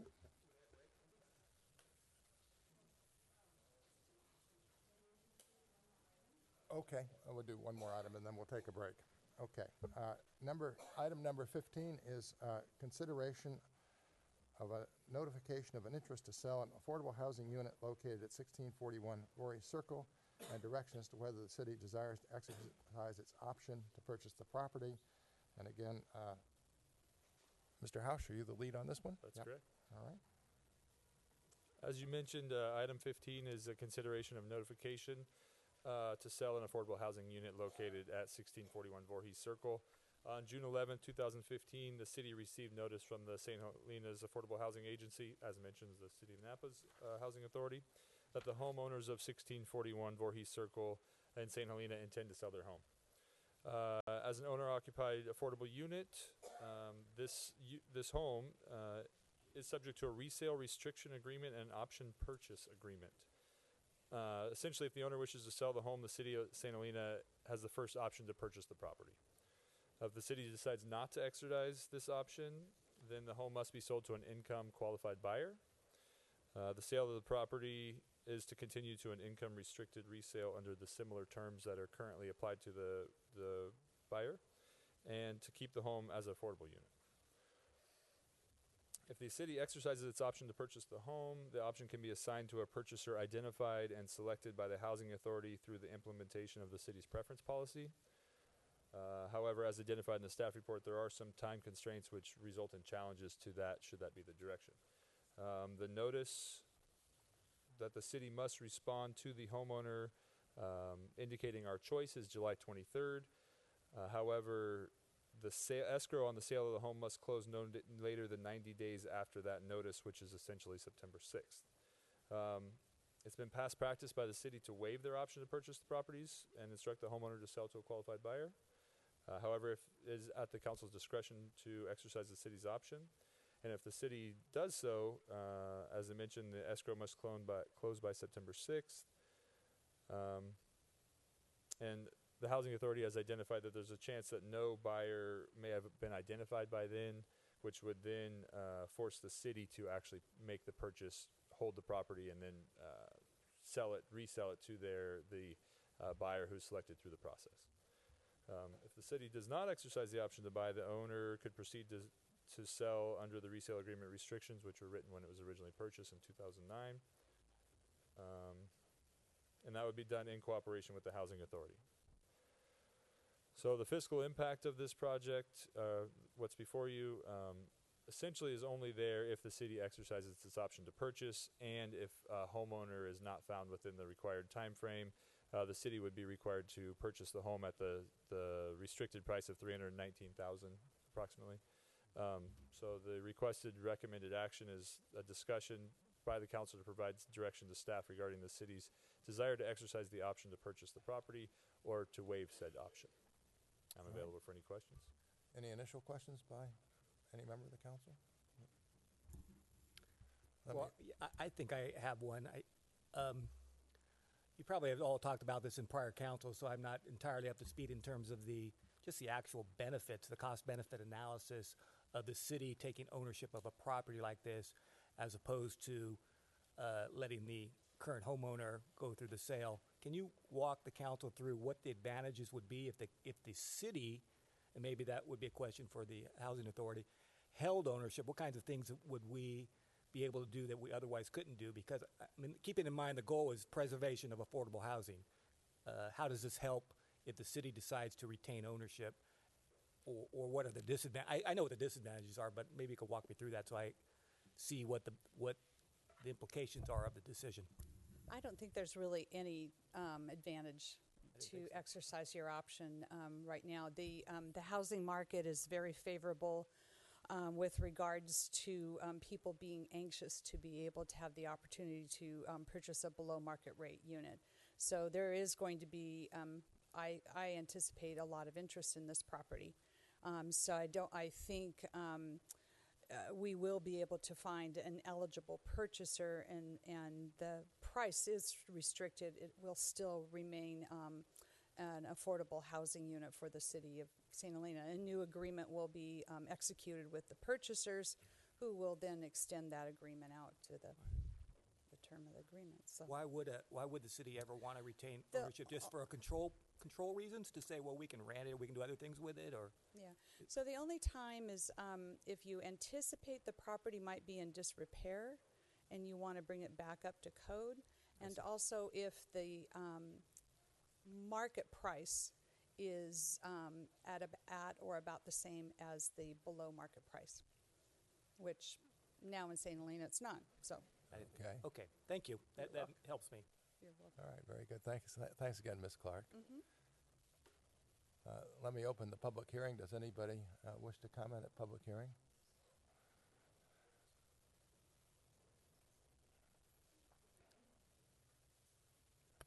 Pat Deligan.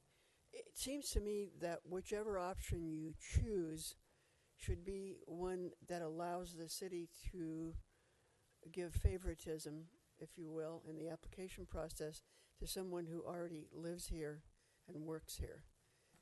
And I think, no, I'm calling you that because I don't know how to pronounce your last name. Sorry. Hausch, Mr. Hausch. I forget which option you said would allow that to happen, but I'd really like to see you go for that option, because we certainly have a lot of people already living here who would qualify for low-income housing and would be delighted to be able to buy it. Thank you. We'll respond to that. Let me see whether there's any other public comment.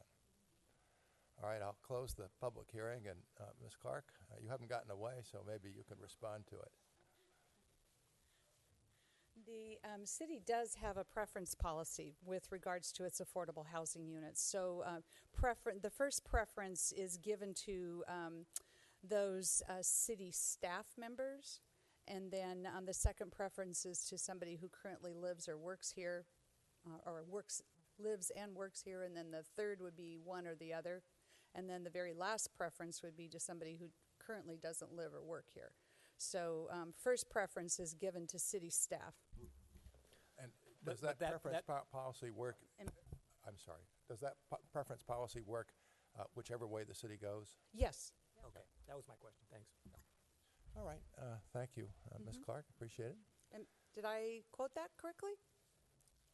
Well, generally, yeah. Okay. So we still have the option, either way we go, there is a local policy, a local preference that we can avail ourselves of. We do have that. The only wrinkle in this is that as the council will remember, we recently updated the local preference policy in connection with the Calderon settlement. All right. I think I closed the public hearing. Assuming I did, any further council discussion? Then the chair would invite a motion to accept the staff recommendation. So moved. Second. So the recommended action is or. Seems Yeah. Oh, I'm sorry. Well, I'm going to move okay. to waive to Right. waive the option. Waive the Yeah. option. Yeah. waive the option. It's a better way to put Then it. I'll Thank you. second that. All right. Ms. Black? Can I have you repeat the motion? I'm going to move to waive exercising the option to purchase the property. And I will second that. Councilmember Pitts?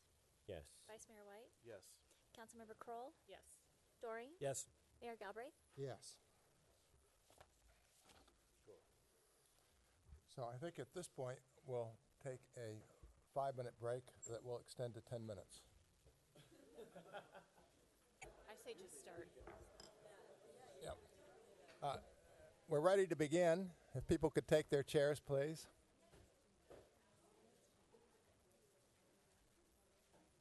All right.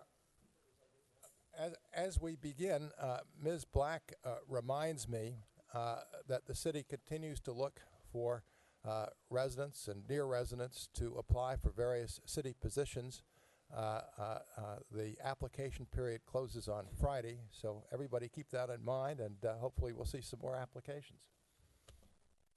Okay, this takes us to item 16, consideration and proposed approval of a resolution authorizing the grant closeout of a California Office of Emergency Services Project 1628. I guess Ms. Perkowski is the lead staff person. I am. Good evening, Mayor and Council. Just going to wait for that presentation to load. But I stand before you this evening to discuss the closeout of the California Office of Emergency Services Project 1628, otherwise and more friendly known as Emergency Disaster Mitigation Grants. Just a little bit of background for you. The President of the United States declared a major disaster in January 2006 for rain and flooding events, for which the city was hit fairly hard. We received an initial grant award of $352,699.24. These were divided into two categories called small grants and large grants. Small grants are under $100,000, large grants are over $100,000. For small grants, you typically receive your money ahead of time and then you're able to draw down and spend it as needed. For large grants, those are reimbursement only.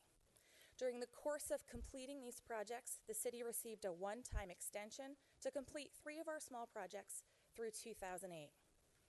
As time went on, the city received several notices of corrective action in 2012 and 2013 for failing to provide the state of California the required documents to close out our grants. We finally submitted that information in 2014, but unfortunately the Office of Emergency Services was delayed in reviewing that information due to the Napa earthquake. In May 2015, we were contacted again for additional proof of expenditures based upon the information submitted in 2014. For this request, staff reviewed the project documentation, spoke with longtime staff members here, and confirmed that 3 of the 19 projects for which we'd been approved were not completed, requiring a return of the unspent funds, because again, these were the small grants for which the city received the money in advance. These projects were road repairs on Spring Mountain Road, a stream gauging station at Bell Canyon Reservoir, and various cleanup to the corporation yard. This totals the approximate $52,000 that's referenced in the resolution, which the city has to return. However, I'm also pleased to tell you this evening that in the course of that document review, it was discovered that we had also not submitted the paperwork to claim $113,760.21 in eligible reimbursements and held retention. By the time all of this is completed through Cal OES, there's going to be a net positive impact to the general fund reserve just under $61,000. So, I'm going to ask you tonight to approve a resolution for the city manager to authorize the return of the $52,772 in unspent grant funds upon the receipt of the invoice from OES, but know that this payment may not actually be required. It depends upon the processing of the reimbursement against the request for funds with OES. So this may just be procedural, but we thought it was important to bring it to you tonight so that you know what's going on. If you have any questions, I'm happy to answer them for you. Any initial questions? I have an initial question. Can we take the position with OES that we'd like them to simply deduct it from the reimbursement? I've made that request. It all just depends upon their processing. But that is the request that I've made to them, and they will try to honor that. They just can't guarantee that. And so the 3 projects that weren't completed, were they started? Were some of the funds spent, or we took the money and just never did them? The projects were not started at all. Okay. All right. Could we do them now? Unfortunately, the time has passed. Had we responded to their initial requests for documentation back in 2012, there's a chance that they might have given us another extension. Unfortunately, that time has well passed. Any further initial questions? You can take a seat while I open the public hearing. Is there any comment at public hearing here? Before we go there, I just want to clarify. So given the specific projects that were named here, I assume we don't have conflicts of interest if anybody lives on or about these areas, because we can't use the monies now. So it's no, those projects are not before you, and there's no decision you're making that will affect those projects. So if you do live or own property in that proximity, you would not have a conflict. Thank you. Okay. How confident are Wait, we? wait, let me close the public hearing if I can close it. I'll close the public hearing and invite council discussion, leading with you, Mr. Pitts. Thank you. The reimbursement, we are quite confident that will occur. Yes, I believe we're quite confident. We've been able to identify all of the funds, all the grant funds that were provided to us. Tracy's been able to match all this up.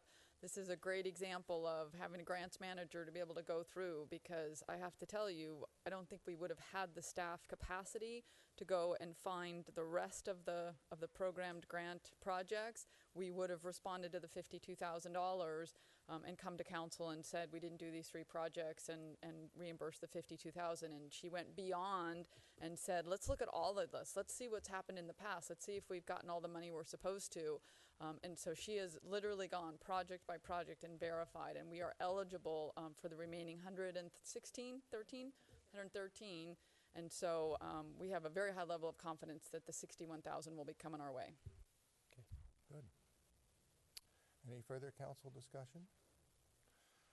Then the chair would invite a motion to approve the resolution authorizing the grant closeout of OES Project 1628. So moved. Councilmember Doring? Yes. Kroll? Pitts?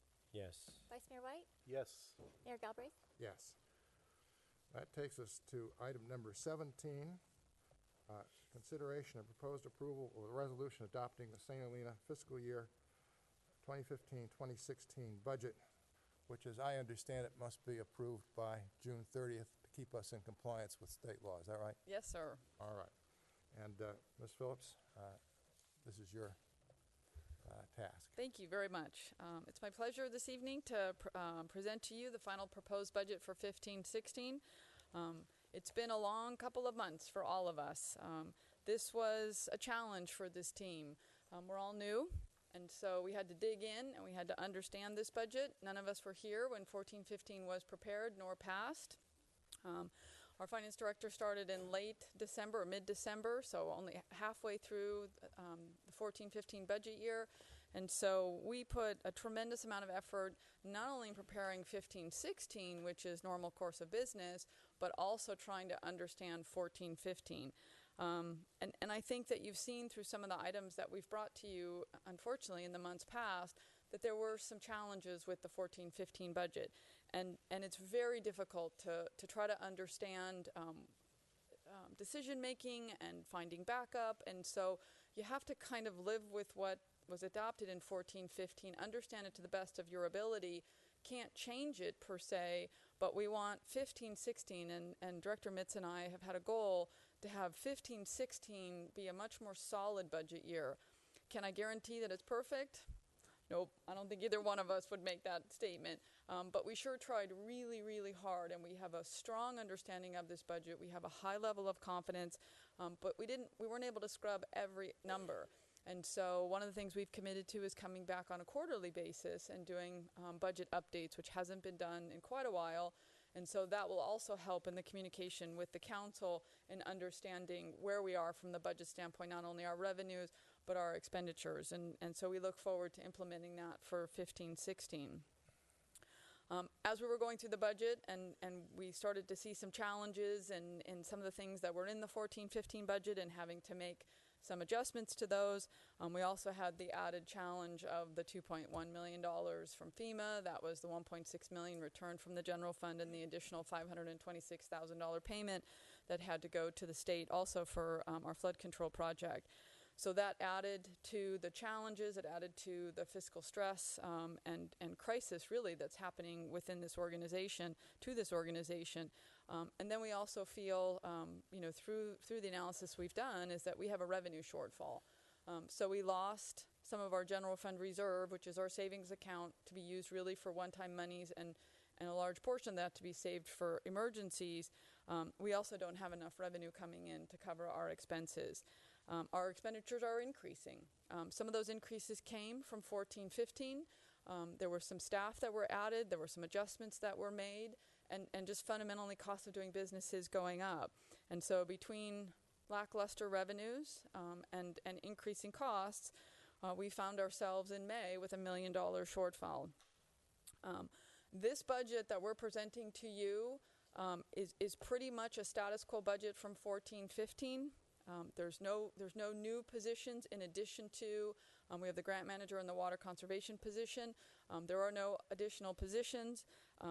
It's really a status quo budget, taking a look at the expenses that we have that are either legally mandated or operational things that we need to do for safety and for service delivery. There's no bells and whistles in this budget. There's no new initiatives. There's nothing that's really beyond the fundamental operations of this city. We've been through the list of the council goals. We've talked about those, so I'm not going to go through those again, but we did add monies in support of your council goals. So there's money for the rate review and the fee study, all things related to enhancing our revenues, but nothing additional really in service delivery or additional positions. We have a structural deficit, and it's very serious. I would call it gravely concerning for me as a city manager and how we move forward. 15-16, this budget that we're presenting, much of how we were able to get to the $1 million or the $800,000 are one-time reductions. And so 15-16 needs to be spent continuing to look for efficiencies and reductions in our costs. And although we have a hotel coming online sometime in 2016, it takes some time for that hotel to ramp up, and it is not adequate to cover the necessary expenditures that we have and the financial obligations that this organization has. So we need to be thoughtful as we move ahead. We need to look and make that a priority. So anytime a position becomes vacant, I think organizationally we need to assess it to make sure it's absolutely critical. We need to look at efficiencies. We need to look at shared services.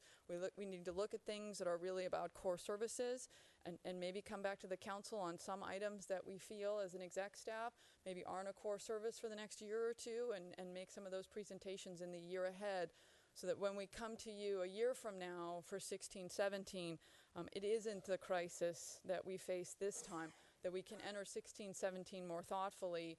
And I believe 16-17 may still require some reductions because I think that our revenues will not be there to meet our expenditures. And so I just really, I think the community's starting to understand it. I appreciate the council's leadership role and getting out there and communicating this message, but it is very serious. And so I just wanted to reiterate that as we move through this budget.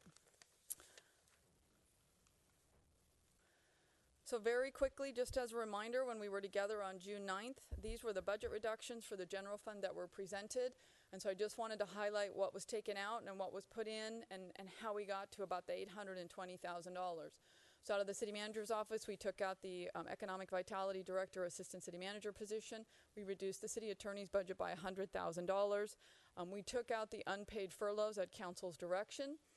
The council directed me to reduce the library general fund budget by $300,000.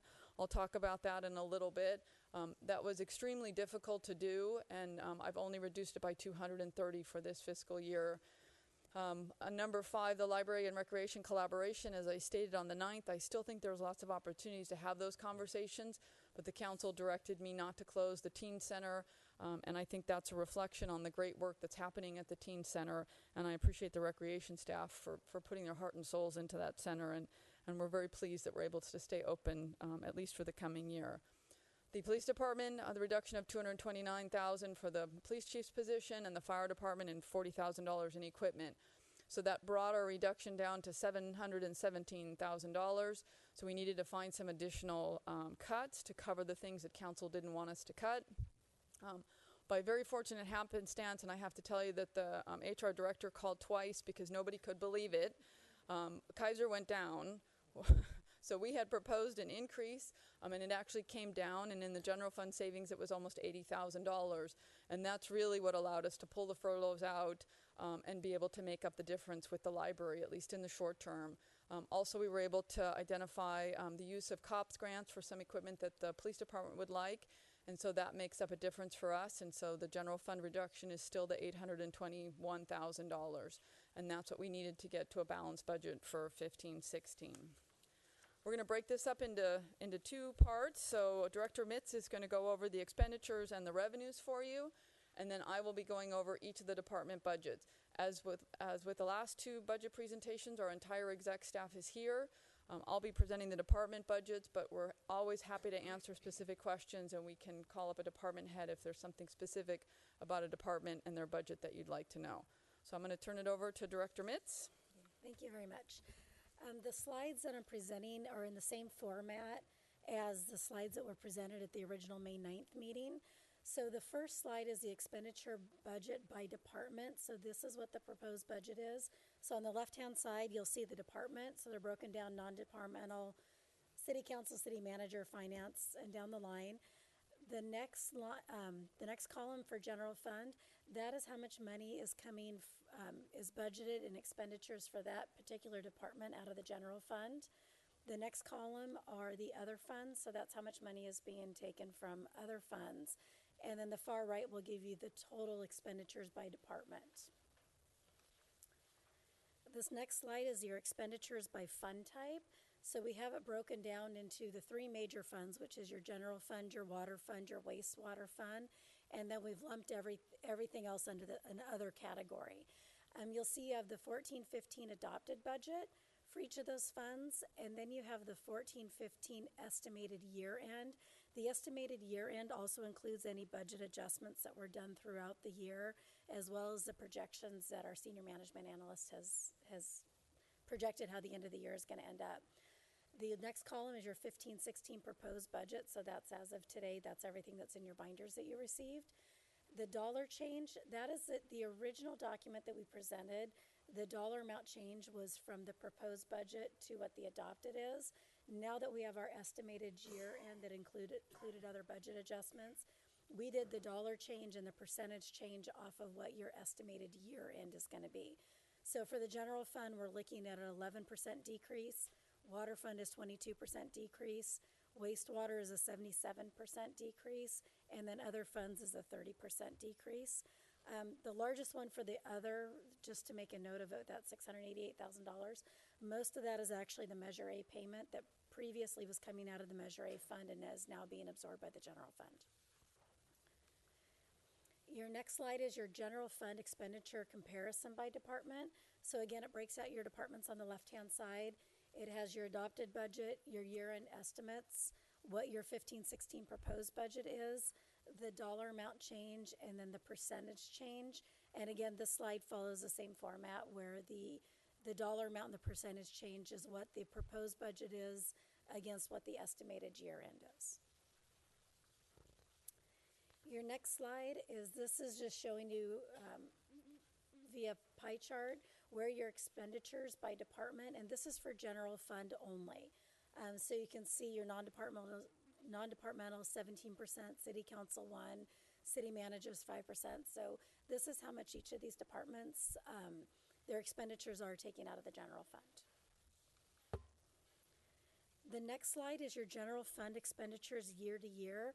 So this is the comparison by department. So we're only taking 14 and 15, what the estimated actuals are, or what the estimated is, and comparing it to what the proposed 15-16 is. I do want to make some notations on here because the city manager's office, it looks like, well, their expenditures are up from what it was last year. That's primarily attributed to our HR manager position or administrative services manager position. It was in the finance department and it has been moved over to the city manager department, so that's why you'll see the increase there.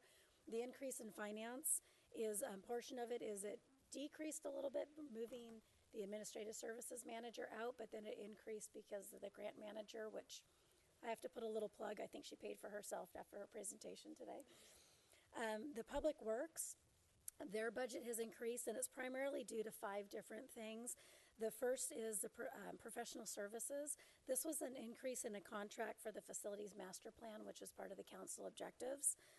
Part of it, very minor increase, was salaries.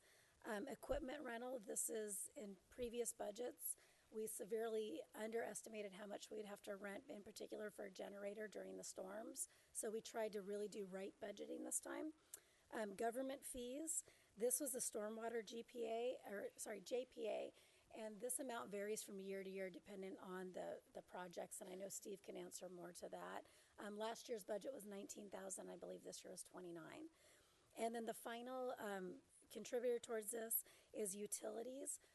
In previous years, there's certain utilities that were budgeted to various departments where they actually should have been under government buildings, so we made the changes accordingly. Next, we're going to talk about revenue. So this is the good stuff. Our revenue assumptions that we made for our projections this year was our property tax increase. We did a 2% assumption. Our sales tax was a 3% assumption, and then our transient occupancy, or the TOT, is a 3% assumption. Our revenue, the revenue for the general fund comes from several different sources. It's property taxes, our sales tax, TOT tax, business license tax, motor vehicle license fees, and then also building and planning revenues.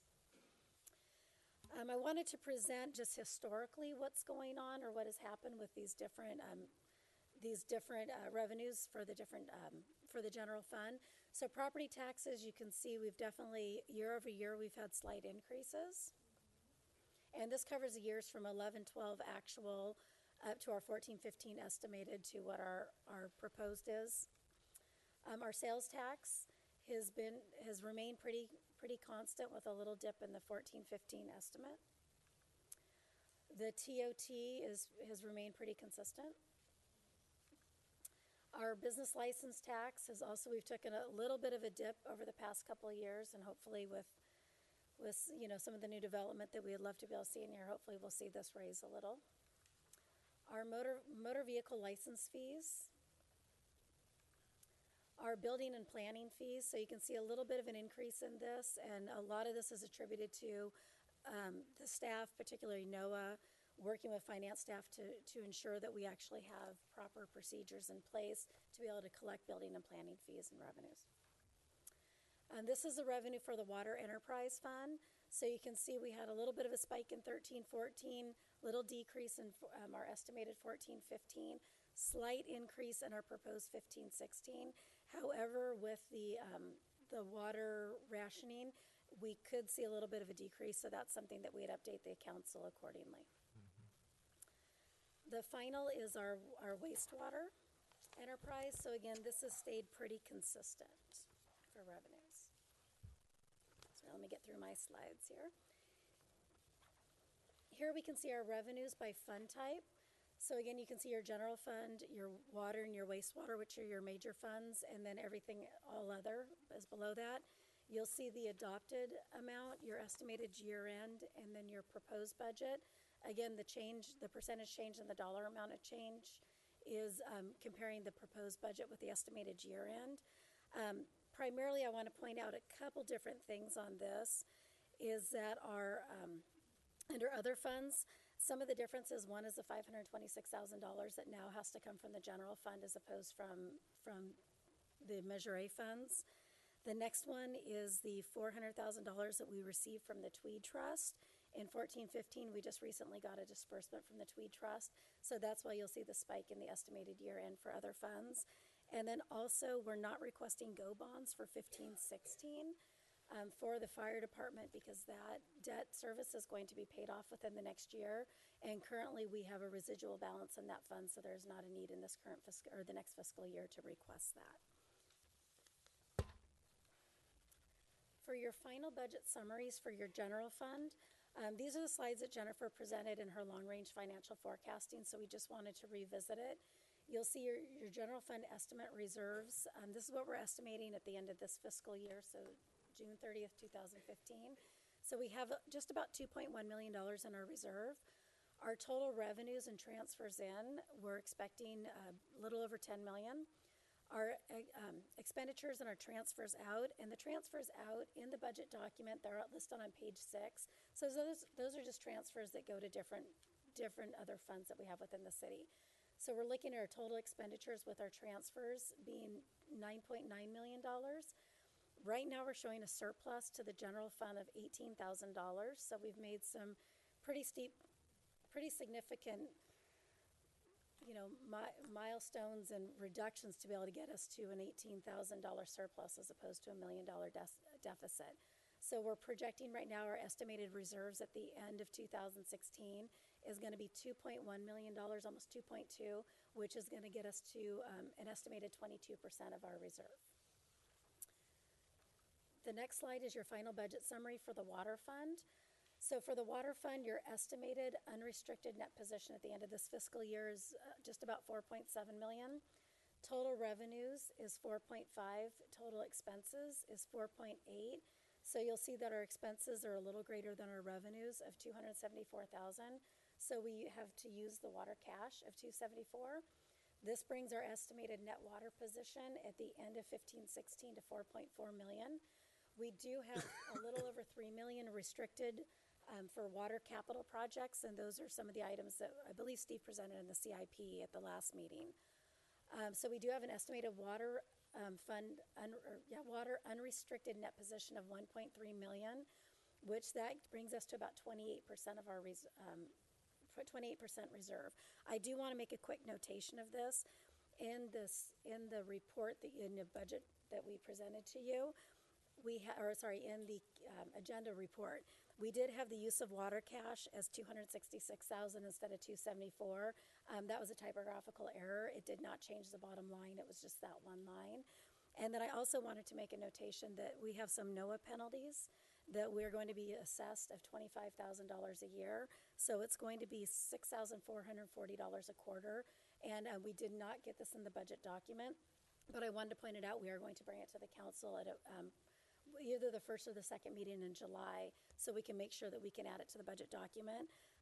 What that does to your estimated unrestricted net position, it brings it down to 1.322,222 million, and that means your estimated percentage of expenses, so your reserves is going to be taken down to 27% instead of 28%.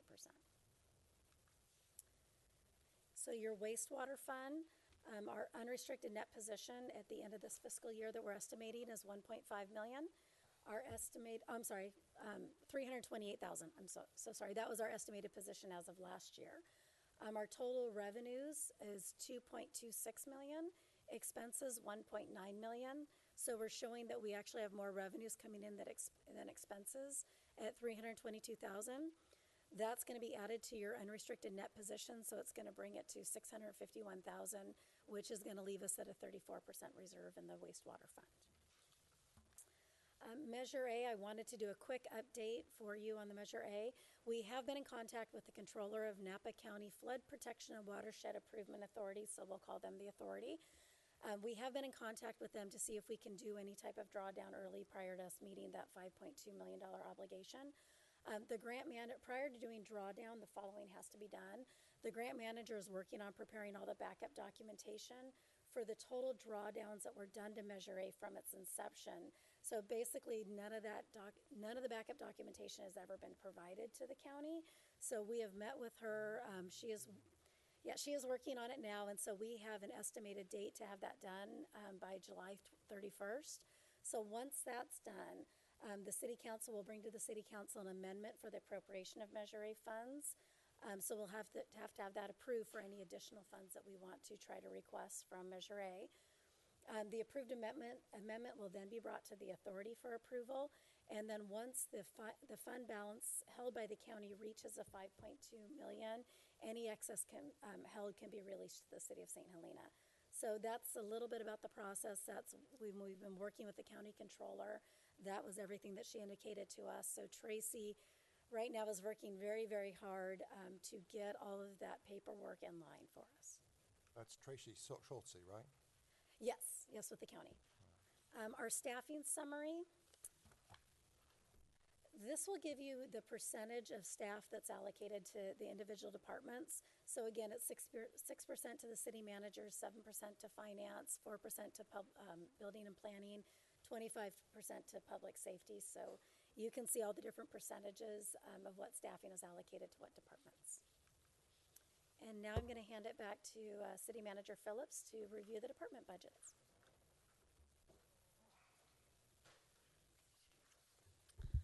Thank you very much. So I'm going to go department by department. We put in some information with regards to what we presented on May 11th and then what we're presenting in this budget for June 23rd. And what we're also going to show, so the council and the community has access to, the council has copies in front of them, the community has access to much more detailed information, but we are just showing an expense summary by category slide to kind of walk you through each of the department budgets. We felt like we went through a tremendous amount of detail on May 11th. You had the opportunity to ask a tremendous amount of questions. We were happy to answer them. And so again, if there are detailed questions, but I didn't want to overdo in the department presentations. All right, so first one is City Council. So this is the format you'll see for all of the departments. What this shows is what we presented on May 11th, and then what we're presenting in the June 23rd budget. The difference is, so what you'll see in most of the departments, so I'm not going to say it every time, is this is the impact of the Kaiser program going down. So with each department, depending upon the number of employees, that actually had a fairly substantial impact. And so that's what you're seeing. We also had a small typo in the council budget in what we presented on May 11th. And so there was a $10,000 expenditure there that shouldn't have been there. So that's also been corrected. So this is the council budget proposed for 15-16. So you can see, and this will be the format, the salary, the benefits, communications, computer equipment. It runs through, and you can see the total council budget being proposed for 15-16 is $217,000. And Mayor, do you just want me to run through or ask for questions with each department? Do you want me to just go department by department and answer questions at the end, or stop for each department? No, run through the departments. I mean, I think we've been through this very considerably, so I think if you can just touch on the departments, and then we'll open it up to public comment, and if there are any further comments on these details, we'll try to address them at that point. That's what I'd planned, but that's satisfactory to all members of the council. Just wanted to be sure. All right. All right, so City Manager's Office. So this is the org chart for the City Manager's Office. You can see that the Economic Vitality Manager, Assistant City Manager position is postponed. It's vacant. This is actually in the budget document. It shows 3.85 positions, full-time positions. That was actually a little typo. It's 3.3. We have some temporary assistants within our office to help us with some things in the City Clerk's office and the City Manager's office. So this is the difference between May 11th and today, the 23rd. So you'll see, as April mentioned, there is an increase in the city manager's budget because we moved the administrative services, HR manager from the finance department to the city manager's office. But the difference from the May 11th is the elimination of the economic vitality assistant city manager position. And so this is the budget for the city manager's office by the categories, a total of $694,000. For finance, this is the organizational chart, 5 full-time employees. The difference between what we presented in May and today, again, this is just the difference in the healthcare for Kaiser. And so this is the department budget for the finance department, $837,000. For planning, good? No, I got it. This is the org chart for planning. So we have 3 full-time people now in planning. We have a tremendous amount of work. Activity is really up, and so all 3 individuals are busy to full capacity, if not beyond. And so then we also have contract with a building official, and we do contract out for plan check, and that helps us manage our volumes.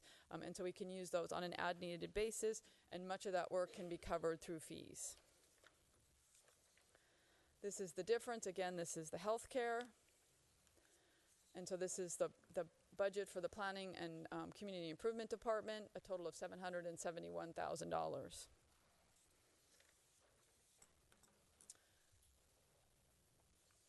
For the city attorney, this was one of the reductions at the request of council. We dropped this budget down by $100,000. As I mentioned, when we do quarterly updates, this will be something that we can provide feedback to council as to how we're doing with this.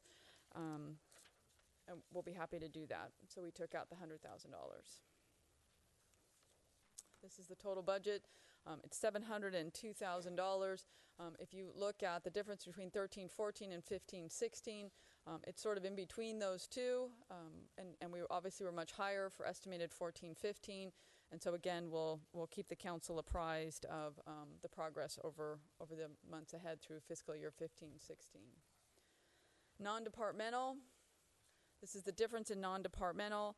The major change here was, again, one of the things that we're working on is the proper allocation of funds, and so some funds were moved from other funds. It's our gas tax monies, and so that's the change that you're seeing in the $125,000. This is our non-departmental. This is basically costs that don't really fit in any departments. You'll see a large majority of this is for debt payments for the debt that the city carries.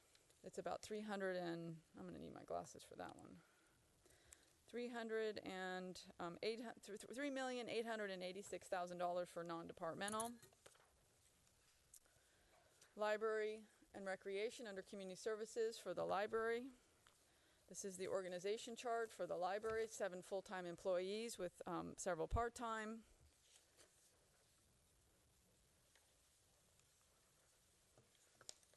This is the budget that we presented on May 11th, and the budget that we're presenting to you today, June 23rd. And so you can see the difference is approximately the $323,000. Most of that came out of the general fund, as I mentioned. You'll also note under the Tweed Trust Fund, according to council direction, we reduced that by just a little over $100,000.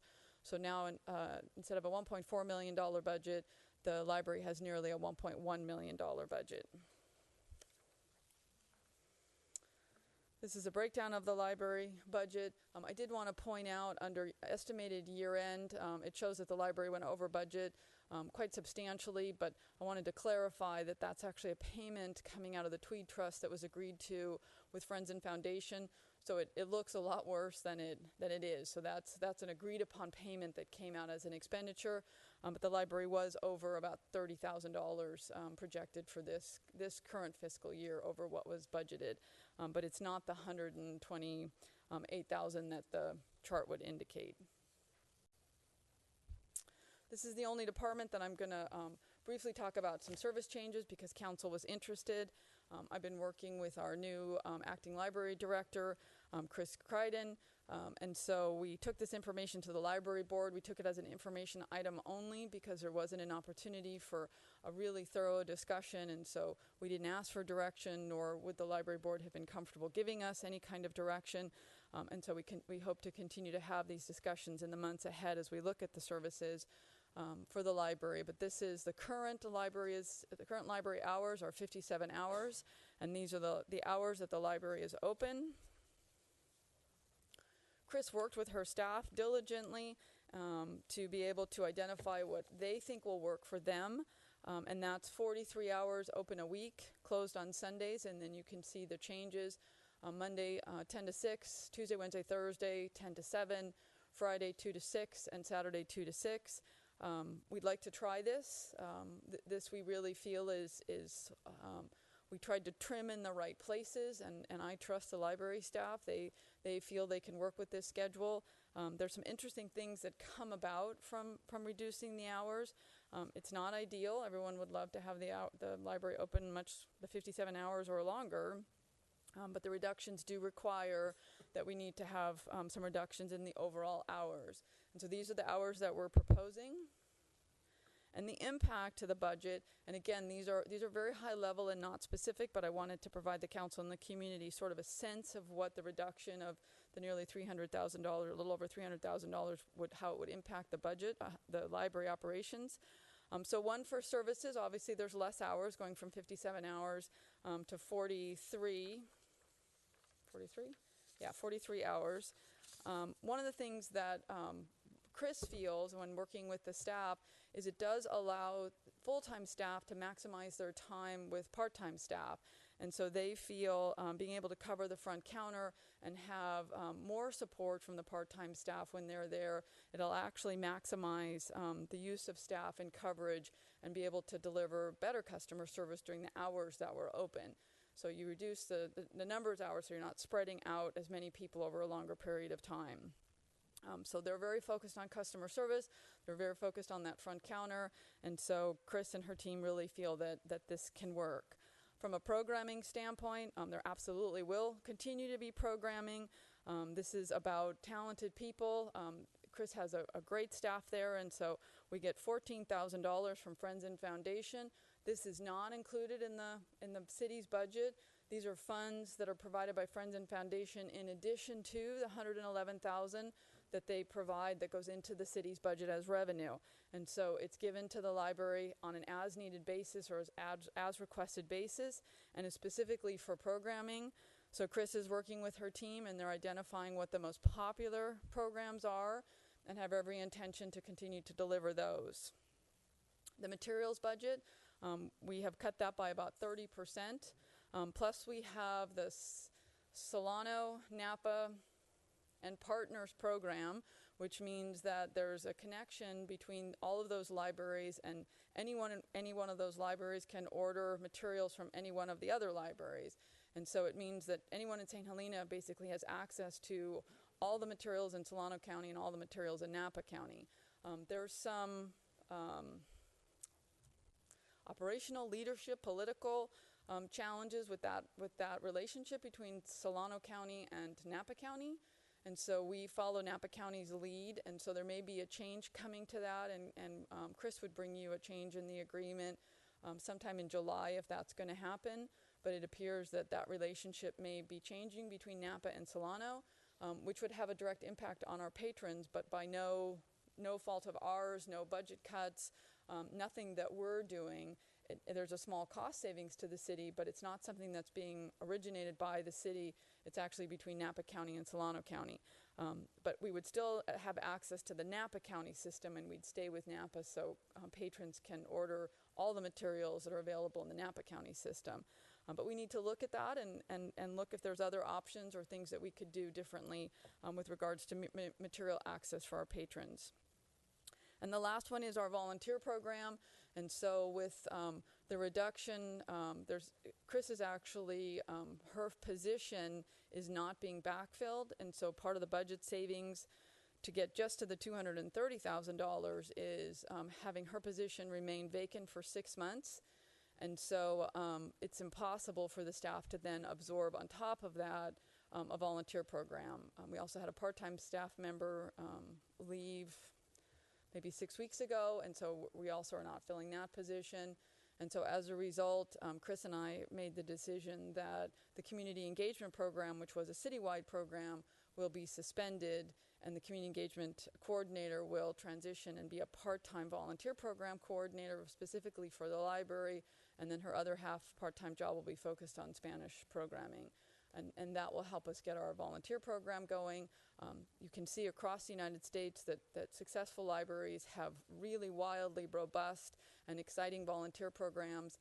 And I think that's a model that we can follow here in St. Helena as well. And Mari's the right person to do that with all that energy. So we're excited to transition her into focusing on a volunteer program for at least the year to come. From a recreation, this is the org chart for the recreation department. The difference again is just related to Kaiser, and so the overall budget is $484,000. Police and fire, for the fire department, the organizational chart.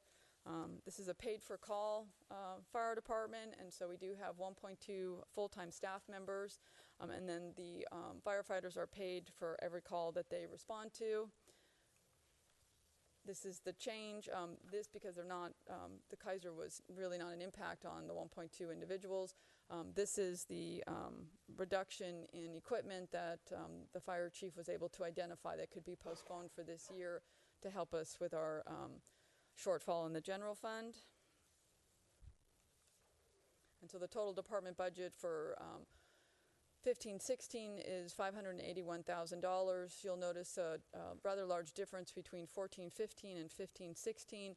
That's totally driven by the strike teams. And so the state reimburses us 100% for that work. They're a little slow in their reimbursements, and so you'll see there's a $95,000 strike team line item, and that's the bulk of the difference is how often our teams go out on strike team, and then we're reimbursed for that. Police, this is the organization chart. And so we will continue to have the lieutenant position, but it is an unfunded position at this point. And so there's 16 positions now in the police department rather than 17. The change is a little bit of the Kaiser impact, but mostly the elimination of the police chief's position based on her voluntary layoff. I will note under this, this is a very, very tight budget. And my worry is that if any officer is injured, when officers need to go out on training, if there's any reason for them to take any kind of family leave, which obviously they're legally allowed to do, we would need to bring in the sheriff's officers to do backfill for us. And we pay them at time and a half. And so I am a little worried about the overtime and the ability to have the coverage that we need. And so that'll be another thing on a quarterly basis that we'll be providing updates to make sure that we're staying within that. And if we do need to identify any additional funds for the police department, specifically for overtime, we'll certainly let you know on a quarterly basis. Last, Public Works, only by rank and order, not by importance, certainly. So for our Public Works Department, this is the administrative department. It covers administration, government buildings, storm drain, streets, trees, parks, and the city garage. This is based mostly on, again, the Kaiser decrease. And the overall Public Works budget is $2.6 million. Just a point of clarification that the Water Conservation Coordinator, although funded through the Water Fund, is actually in the administrative budget, just so you know. That's the total budget for Public Works. And then we have the Water Fund. There was a slight increase to that, and that was due to, Director Mitch mentioned that the increases for the Napa County water contract had not been included, and so we've included those now. And so the total water department budget is $2,768,000. For the wastewater, this is the Kaiser again. I'm a big Kaiser fan now. It really helped us. So the wastewater budget for 15-16 is $880,000. And I'd also like to mention for water and wastewater, there's so many important services and there's so many great things that 68 people deliver in this community. But I always have to go back to, if we don't have clean water and we don't have a functioning wastewater system, the city actually comes to a grinding halt. That to me are two of the most critical services that we provide to our community is clean water and our wastewater system. And so our obligations to ensure that both of those systems are well maintained and have the revenues necessary to continue that proper maintenance and to do the projects that we need to do, in my opinion as your city manager, is one of our most critical things that we need to pay attention to. We will be doing a rate study for you as you've requested us to do, but this is really, this is one of the most important things that we do, and so we want to make sure that we're maintaining that water system. We have a permit process coming up for our wastewater program, and so we'll be assessing all of that and bringing that rate review to you for your consideration. But I can't express enough how important. If you turn on the faucet and no water comes out, or you flush your toilet and it doesn't go anywhere, that's really two super important things. And so those will be things that we continue to work on in 15-16 and pay very close attention to. So our recommendation for this evening is to adopt the maintenance and operations budget for 15-16. As I mentioned, the department heads are here.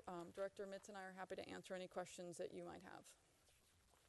Are there any preliminary questions by council? I had one question on the non-departmental. There was, on the transfer line, there was a big change from last year. I just wanted to understand that fundamental shift in terms of, why it dropped significantly in terms of transfers out. It was the amount of projects that were being done last year. So they're the capital improvement projects, and so the funds were being transferred over for this particular project. So that's what the decrease is. Got it. Okay. I didn't understand your point with respect to the water conservation coordinator, where that fund is coming from. Is that the water enterprise fund or the general or some other fund? It's in the water enterprise fund. So one would make the assumption that it would be in the water, but it's actually in the administrative aspect of the budget. So it's not under operations, it's under administration, but it's funded by the water fund. Can I ask just one question directed to page 16? And just focus on contributions. It shows contributions going down from 46,833 to 36,833. Is that just a typographical error? I'm sorry, what page? Page 16. On the slides, under budget, city council, 4,100. Oh, under, boy. Hold on, let's get there. Oh, I should be pointing this way. I can point over there all I Slide want. 31, yes. Okay. I think it's probably just a typographical error. So what was the question? Look at the contributions. It shows it's going down by $10,000. That, in the original budget Right. that was presented on May 9th, it actually had $10,000 more in there. That was, it wasn't supposed to be in there. Oh, it's a double count? Yes. Okay. Yep. Okay, thank you. All right, any other preliminary questions by council? Then I'll open the public hearing. Jay Green, 1516 Oak Avenue. That's an address, not a fiscal year designation. I am very impressed, and I hope all of us in this room are impressed with the thoroughness of the budgetary process, and we all owe much to city staff and council. City staff for its preparation, council for its thoroughgoing review, line item by line item. It's a formidable, almost an intimidating document. I have one question, and I believe that the finance director and the city manager alluded to this, but I would like it clarified. I noticed that on page 18, the first line item says city manager / city clerk / HR, and it shows a total amount for the next fiscal year of $429,000 some odd, which is a 42% increase over actual fiscal year ending in a week. So my question is it correct to understand that this was the result of both a position being transferred into the city manager's department and the decision not to pick up a particular position? That's my question. You may respond, please. So yes, so if you're looking, I don't know if you're looking at the one from May to June, but if you're looking at just the budget, the difference is a position, the administrative services HR manager moving from finance to the city manager's office. That's the difference in the city manager's budget. Okay, so in other words, that if all things considered, this is a standstill amount for the department, not an increase.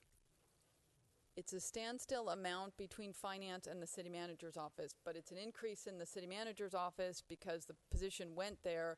It was a decrease for the finance department, so it was a wash between the two departments. Thank you. Thank you, Mr. Green. Is there any further public comment? Former Mayor Smith? I just have questions about, I guess it's my eyesight. I couldn't see, but I couldn't watch fast enough. Does the city have an outstanding bonded indebtedness? How much is that? You know, without getting my exact numbers, I can't really answer that, but This is water treatment facilities and sewage treatment facilities? Yes, we have I water remember selling bonds. those bonds a long time ago. Yeah. I assume they're not paid off yet. So no, we have the water bonds, we have the wastewater bonds, we also have the GO bonds for the fire station. We have we have a state revolving fund loan that the city had taken out to pay for some of the disaster. And then we have something that's not on our books, but we're still obligated to it, and those are the bonds that were taken out by the county of Napa. And that's that $5.2 million that we mentioned earlier for the Measure A funds. I'm lost when you say they're not on our books, but we have to pay for them. Yes, they're on the books of the county. The county took out the bonds on our behalf, so they're using Measure A funds to pay for it. So earlier when I alluded to trying to get a drawdown from Measure A, from the Measure A funds that are there, they have to wait for the $5.2 million to be in their coffers before we can actually start drawing down. So it doesn't show up on our books. Oh, thank you. And Jennifer just gave me the budget document. So on page 58 of the budget document, we have, so the general fund, we have an Adams Street property, the fire station, and the state revolving fund loan. So those are the three that are actually out of the general fund. How much do we owe on the Adams Street property? I don't have that total amount in front of me. I'd have to look at my debt service schedule. Ballpark? I wouldn't even be comfortable giving a ballpark without looking. The answer to that question is that if we were to prepay the loan as of May 9, 2015, the amount we would have to pay is $781,431.39. And that was purchased when? 2000. How much was it purchased for? $3 million.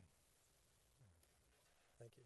Well, the other thing I guess that always a little confusing is the metrics of how much usage various departments get. In the library, we're always asking about the circulation, how many people how many people are participating in each function, that sort of thing. And some of the metrics as far as departments, how much are they serving? What kind of metrics are we serving with the teen center? How many teens are actually attending and being involved? Go ahead, please. So the teen center's not open in the summer months, but after school, we serve anywhere between 15 and 30 youth every day after school. So that is a cumulative figure we keep and we would have available to be able to track the metrics of that department like any other department. If the council were to ask that we track that as a specific metrics, yes, we could do that.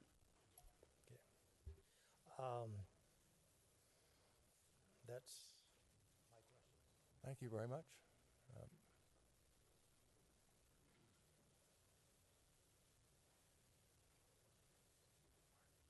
I'm still Pat Dell. I still live at 25 San Juan Court. I want to say something that I should have said earlier, but as you can see, I'm having a little trouble. I'm limping, so I didn't want to get up here 2 times. I just want to say I take back what I said about you're hiring a full-time grants writer. I've been fascinated with watching this budget process, and I'm like Jay Green. I think it's wonderful the direction that's come from all of the council. And I've been amazed at the talent and the knowledge of Jennifer Phillips and April Mitz. But I'm also amazed at the tenaciousness and the energy that I see. It's a wonderful thing. And I think that you have a budget now, and it reminds me a little bit of buying a new pair of shoes. You know, you put them on and they pinch a little, but you went to the shoe store. You didn't buy them from Amazon, and you know it's the right length and it's the right width. So, you know, that's the pair of shoes you should have. And this budget does pinch. It's caused a little bit of pain for some people and a lot of pain for other people. But we know it's the right budget for this city at this time. And I'll be happy to see you adopt it tonight. But when you talk about budget, you have to talk about revenue. And I just want to talk about 2 revenue sources. You know, we talk a lot about affordable housing, workforce housing, very low income. But we need affordable retail space. There's someone I do business with in Napa about twice a year. It happens to be a very good shoe store. And they would love to come to St. Helena. They can't pay $4 a square foot. And that's what basically retail costs in St. Helena. I was hoping that when the new retail space opened up, they might be able to have some retail spaces that were a little bit lower, but I certainly can't criticize them for what they're doing, because the city of St. Helena truly gave them a long time in building their project. So the thing that we could realize revenue from the fastest, other than the things that you said, and the real estate transfer tax, is the Adams Street property. What I'd like to see on the Adams Street property as a revenue producing thing, I'm going to go over here a little bit, but just bear with me, is a wedding center. The ramifications of a wedding center are very, very broad. And as a matter of fact, I have a friend who is a developer of wedding centers.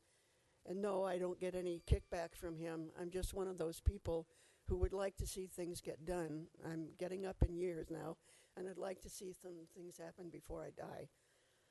So it seems to me that if somebody's going to propose a business like that to the city manager or anybody in the city council, a business plan, they have to know what the whole Adams Street project, the whole property is going to look like when it's developed.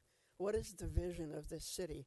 Now, I've seen visions. Can you finish up? And then we're going to get to the Adams Street property in the next item, so you'll have a chance to speak again. Are we going to talk? I didn't see that on there. Well, there's an item there dealing with the proposed history, I'm going to finish up really quickly. Okay, good. I think the city should prioritize getting the community together and looking at the Adams Street property and deciding what we're going to put there. And then businesses like the one that my friend has could come and present a good business plan to you, knowing what's going to be involved on the Adams Street property. Thanks very much. Thank you.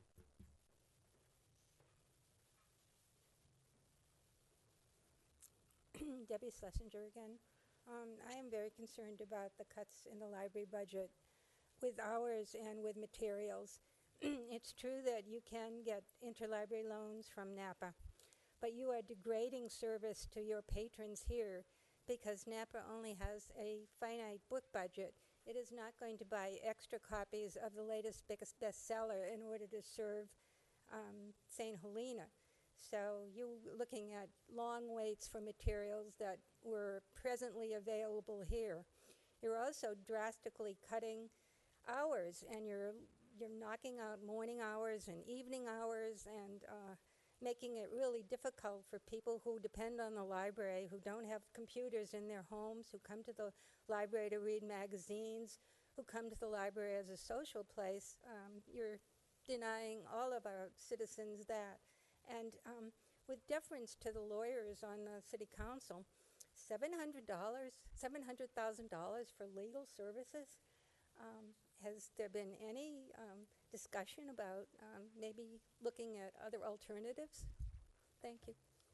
Thank you.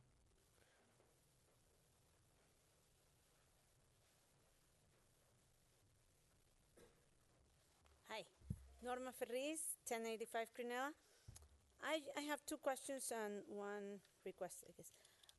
On the slide 3, when we talk about the general fund budget reductions, we see that the city manager's office has a reduction basically because the position of economic vitality assistant city manager did not exist.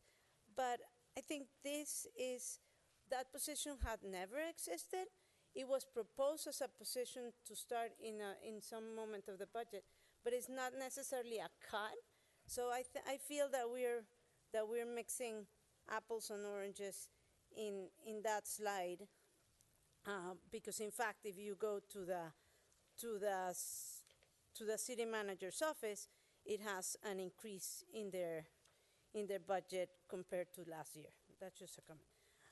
The other question is in the slide 5, we have other funds, and I understand like the wastewater fund and the water. So I'm just wondering if other funds, for example, the one that jumps at me is the recreation. So it has a lot, 391. Is that a fees that they recover? And we should be looking at this at, wow, this is a self-sustaining, it's going really into being a self-sustaining apartment. And is it a model that we should be looking at? Or what are these other funds in those cases, like in this one and in the city manager's office, that it's also half? And my other question or request is about the library hours. I understand that they need to be cut, but I would like to know more about the logic behind, like closing Sundays, that we know, at least for the Hispanic community, is a family day, and they go as a family, we hope. And also the concern of closing earlier. That is when, at least, again, the Hispanics, they go because they are out of work, and I mean, they're finished work at that time, and also everybody. And I was just wondering if instead of starting at 10, they can start later. I really don't know. I'm not there all day. So just know more about the logic about those hours. Okay. Thank you very much.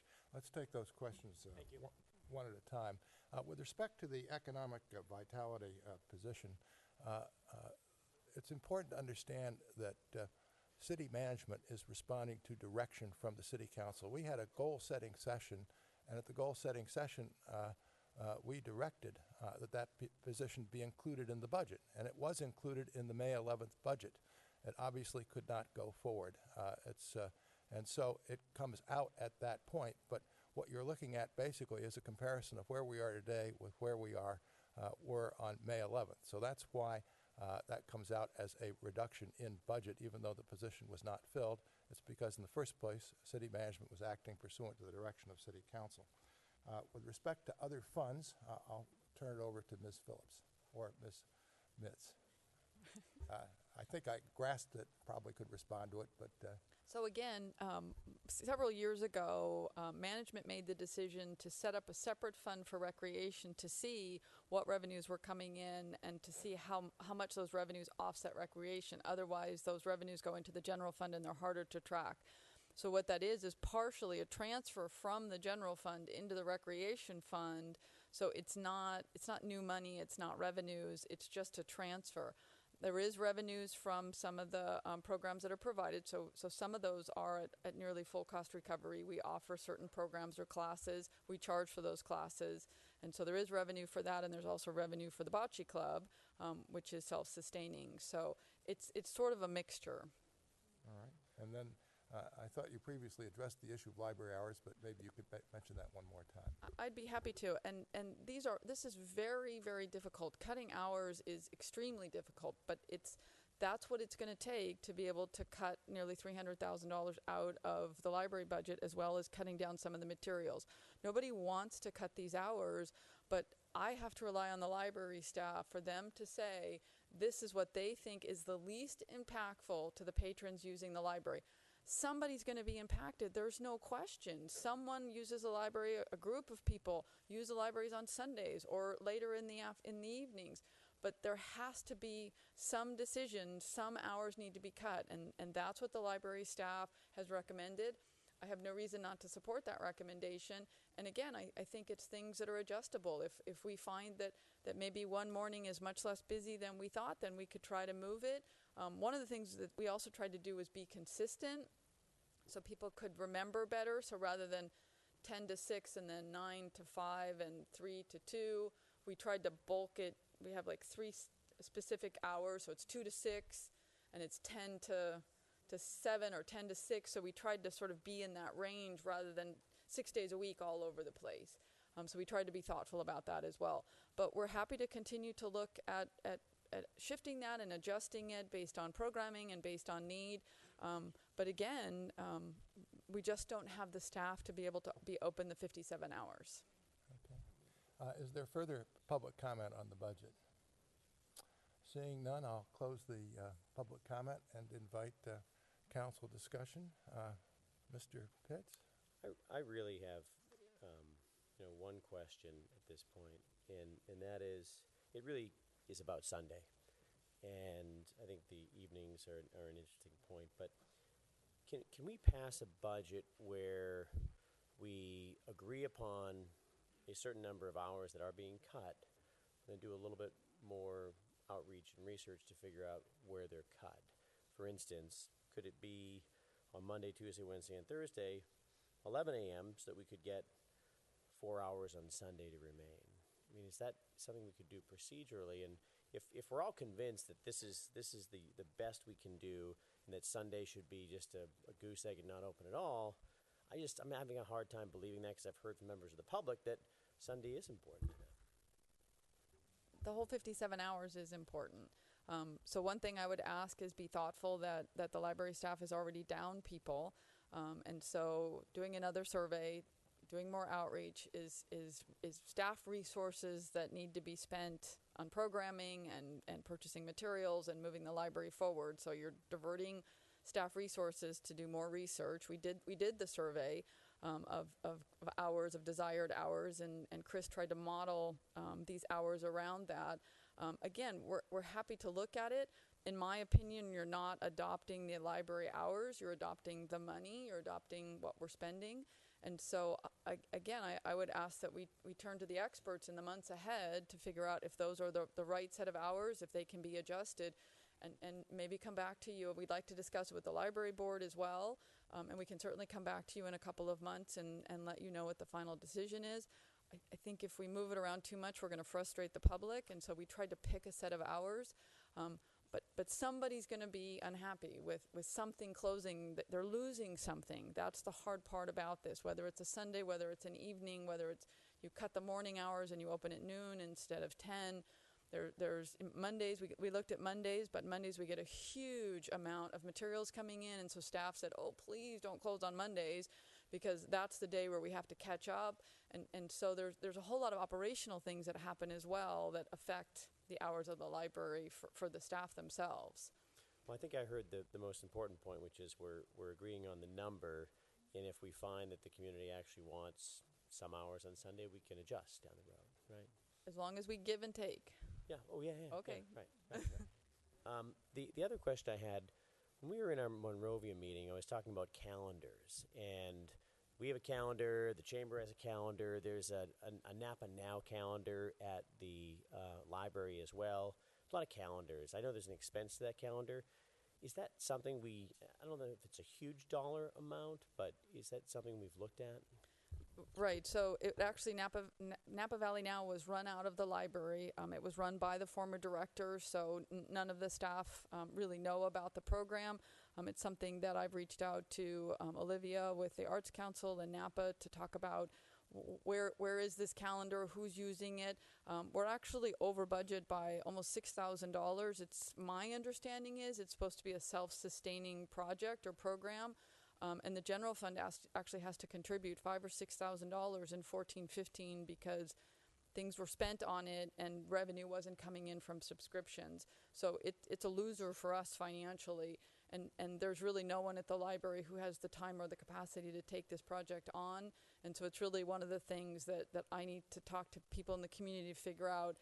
Is it still active? The business community isn't using it. Can another nonprofit take it? Can someone else take it? Or maybe it's lived past its useful life. I don't know the answer to that. Okay. Thanks for the clip, but we're looking into it. We are absolutely looking into it. Councilmember Coleman? No, I also had concern about the hours at the library, but you answered them, and so I really appreciate all the hard work and the time and commitment that has gone into it. I think you've done it, both of you, everybody, all the staff has done an excellent job, and I think that Pat had a really great analogy with the pinched shoe. All right. So I would recommend adopting it. Councilmember Doring? Well, I'd echo what you said. I've talked to staff members, and I think they've done the best they can to make it work for the staff. There's all kinds of operational issues with the schedule, and I trust the people that I've talked to. It is a concern, obviously.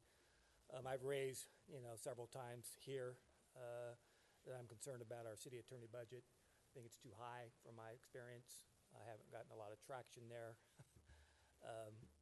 I compare it to Yountville's and Calistoga's, which are both around 200,000. Ours is 670,000 out of the general fund. I'd much rather take, a couple $100,000 to put it in reserves than to allow that. But I understand that it's demand-driven. I just think that that's not a sustainable model either for our city. It's a lot of money, frankly. But I haven't gotten a whole lot of traction on that issue. I would encourage us to not let the opportunity to work with the Napa Sheriffs go by. I think we need to give direction to our city manager to pursue that. And even though it's not obviously part of this budget, I don't think we should just let that drop. If there are upfront costs there, then we need to find the money to make that work for our community. I would love to see within 6 months a proposal by our sheriff to see how that would work with our community. We cannot let that just drop by the wayside. So we kind of left that sort of hanging in the last meeting. I wasn't sure if there was clear direction from the council or not. Maybe I'm misinformed, but I think we need to give clear direction there. So those are the two issues. Yeah, I'm very concerned about the library. I have a lot invested in the library. I understand the community aspects of it. I understand the potential effects on our Hispanic community. But again, I'm satisfied that we've done the best we can, and I think we can always come back and work with those hours to make it work for our community. So it's a tough budget. It's interesting. I looked at the other budgets with our neighbors to the north and south, and it's an interesting thing. I don't know what it means, but it's something to be to looked at. St. Helena, our projected budget revenues for 15-16 is $10,004,000 plus or minus. Calistoga's is $9,239,000. Yountville's is $9,910,000. We actually are receiving more revenue here. So that's, to me, we have a revenue problem. I'm not discounting that. We need more revenues, but we also have an expenditure problem, very clear to me. Those cities are facing their own problems in many different areas, and I agree sometimes it's hard to compare apples to oranges. They have some infrastructure issues, but that's a fascinating issue, that we have to all three of these cities are going to have to live within their means, and so to me that was just an interesting fact. Can I? Both of those cities' libraries are run by the county. Just pointing that out. I'm not discounting that they have much different enhancements, but we actually have more revenue. Can I add just a comment to two things that were? Sure. Go ahead. So one, do we believe that as we explore and grow the volunteerism program, that may help open additional hours at the library, either on during the week or on Sunday? Is that part of our goal? Well, you need full-time staff to be able to have the library open. Volunteers can't. So you still have to look at the number of full-time staff that the budget can afford. So I'd have to talk to Chris about that. I wouldn't want to commit. I don't know. Just wanted to get it out there.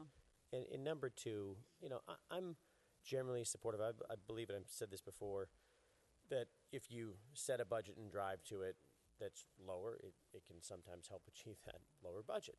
I know we have potential litigation. We earmarked $300,000 for the past couple of years for that, and we don't want to find ourselves short.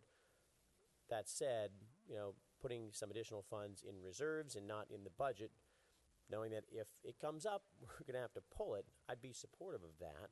But I just wanted to add that to Councilmember Doring's commentary.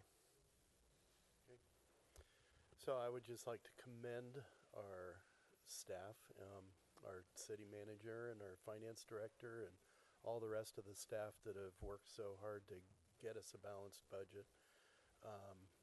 And now I think it's time, to pass this and to start looking to the future at revenue and how we can focus on that, whether it be projects or tax revenues that we're looking at. But I think we need to focus on that. So starting tomorrow, so next year we don't have so much pain and suffering, and maybe we can buy a bigger set of shoes. I don't know. So anyway, that's. Is it appropriate to comment on Mr. Green's suggestion as part of this discussion? I think that should be separately agendized down the road. Okay. I really have very little to add to what my colleagues have said. I appreciate very much the time and effort that staff put into this. I want to stress, though, that staff was operating pursuant to the direction of the City Council. The City Council is the ultimate governing authority here. Staff is responding to that.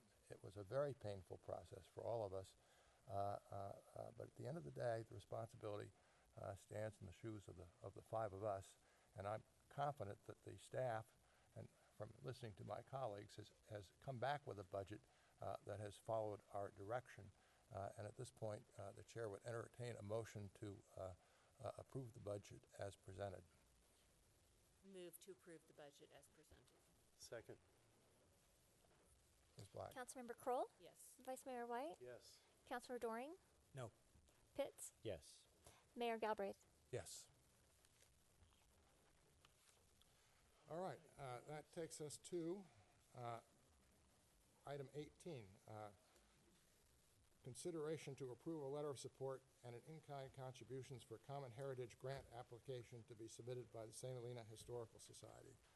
Ms. Metz, you're back up again. Oh, Actually, I'm turning it over to our amazing grant manager, Tracy. okay, very good. Actually, we're looking at partnering, so it's a great opportunity. Good evening. The item before you this evening is to ask for a letter of support for a grant application to be submitted by the St. Helena Historical Society to the National Endowment for Humanities. If awarded, this project will support a day-long event in St. Helena where residents can bring photographs, documents, etc. of their family or local history and have it digitized. The resident keeps the actual item, and the digital copy is then placed into the collection of both the St. Helena Public Library as well as the Historical Society's collection. As part of the letter of support, the city will be committing several bits of in-kind match. That's the community room at no charge to the Historical Society for the event, access to the city's lists for potential volunteers and marketing, and limited staff support for the marketing of the Digitization Day. This is a great community partnership which, if the grant is awarded, will bring a wonderful local history for our library users and add to the Historical Society's collection. I've asked Bonnie Thurine to come and also say a few words about the application. Good evening, Bonnie Thurine, representing the St. Helena Historical Society, 497 Crane Avenue. This project is a limited dollar amount of $12,000 that we're applying for exactly what Tracy was describing, which is to digitize documents, photographs, ephemera from the families of the pioneers of St. Helena and focusing mainly on the minority communities, Hispanics, Latinos, and the Chinese. And in addition to that, I mentioned that we're also working with the Cemetery Association in their project to identify the Chinese who are buried in the cemetery and develop a monument to them at some point in the future. The project has two phases. One is the digitization phase, where these documents will be handled, will be put into the hands of the library and made available to the public. And the second phase is a programming phase, which will allow us to present some of these artifacts, whatever we find, to the public as an educational opportunity or an entertainment opportunity, who knows. We appreciate the city's support. It is really going to strengthen our application process. The application is due, by the way, on Thursday. And I want to assure you that we're not asking for anything that will cost any money. And consultation with city staff members, library staff members, is a collaborative effort. I don't think that's going to detract too much from the energy that has to go to your normal operations. We are selecting the library as a partner, partly because it's an obvious information center, partly because our offices are situated in that little closet upstairs, and partly because they've just been very cooperative with us in the past, and we look forward to this collaboration if indeed we are able to secure this grant. I will add, it's a National Endowment for the Humanities grant, $12,000 limit. They are inviting small organizations, however, they are only giving 18 grants across the country. Okay. Thank you. Thank you. Thank you. Thank you. If you have any questions, I'm Are happy there to any answer initial them. questions of staff? let me open up for public comment. Is there any public comment? Then I'll close the public hearing. I'll invite staff, council discussion. I move approval. Second. All right, Ms. Black? That was quick. 9:20 p.m., it gets faster.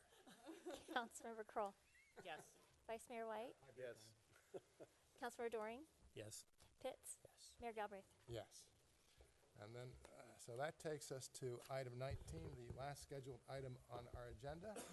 Consideration and proposed approval of a resolution approving the ground lease for $1 annually between the city and the St. Helena Historical Society for the siting of a historical schoolhouse on a portion of the city property located at 1492 Library Lane, AKA the Adams Street property.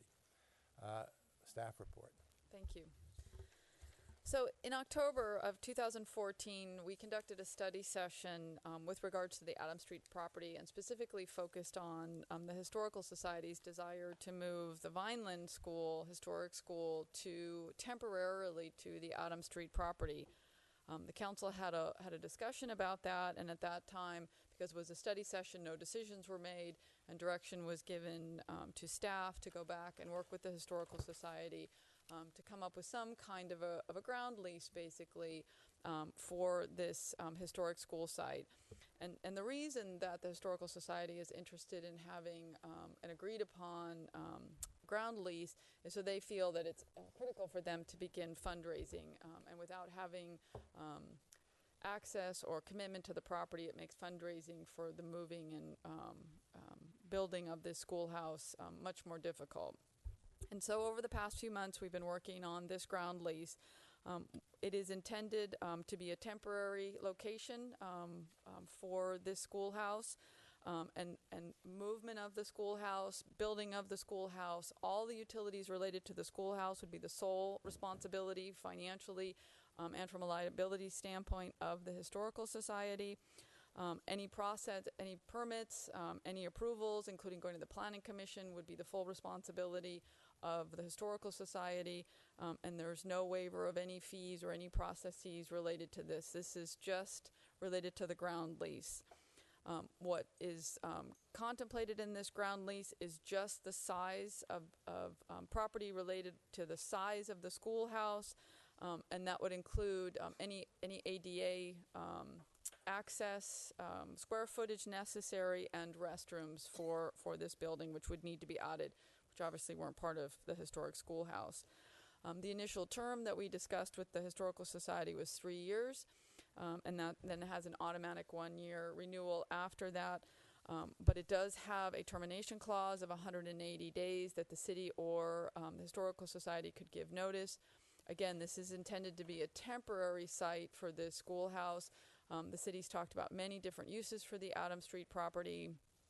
And so this is just an opportunity for the Historical Society to have a place to display some of its historical items, to do some fundraising. And so the recommendation is, because they are a nonprofit, that the city rent this parcel for $1 a year. What I didn't include in the staff report, and I neglected to do so, and so I'd like to talk a little bit about some options that the council may have. So first off, when we talked about this in October 2014, it was the Vineland School, which is located on the Hall property. Recently, the Historical Society contacted staff, and I think it was in the last week or two, a different historic school has been identified at the Catholic Church. It's believed to be older than the Vineland School. I personally haven't seen it, but Director Hausch has been involved in the project and can answer specific questions. And as part of the planning process, he actually required that there be an assessment as part of CEQA to the historical significance of this building. So that's in the process right now, and that assessment is due over the next couple of weeks. And so with all this information coming all at once, I didn't really stop and take the opportunity to think about maybe some options for council to consider.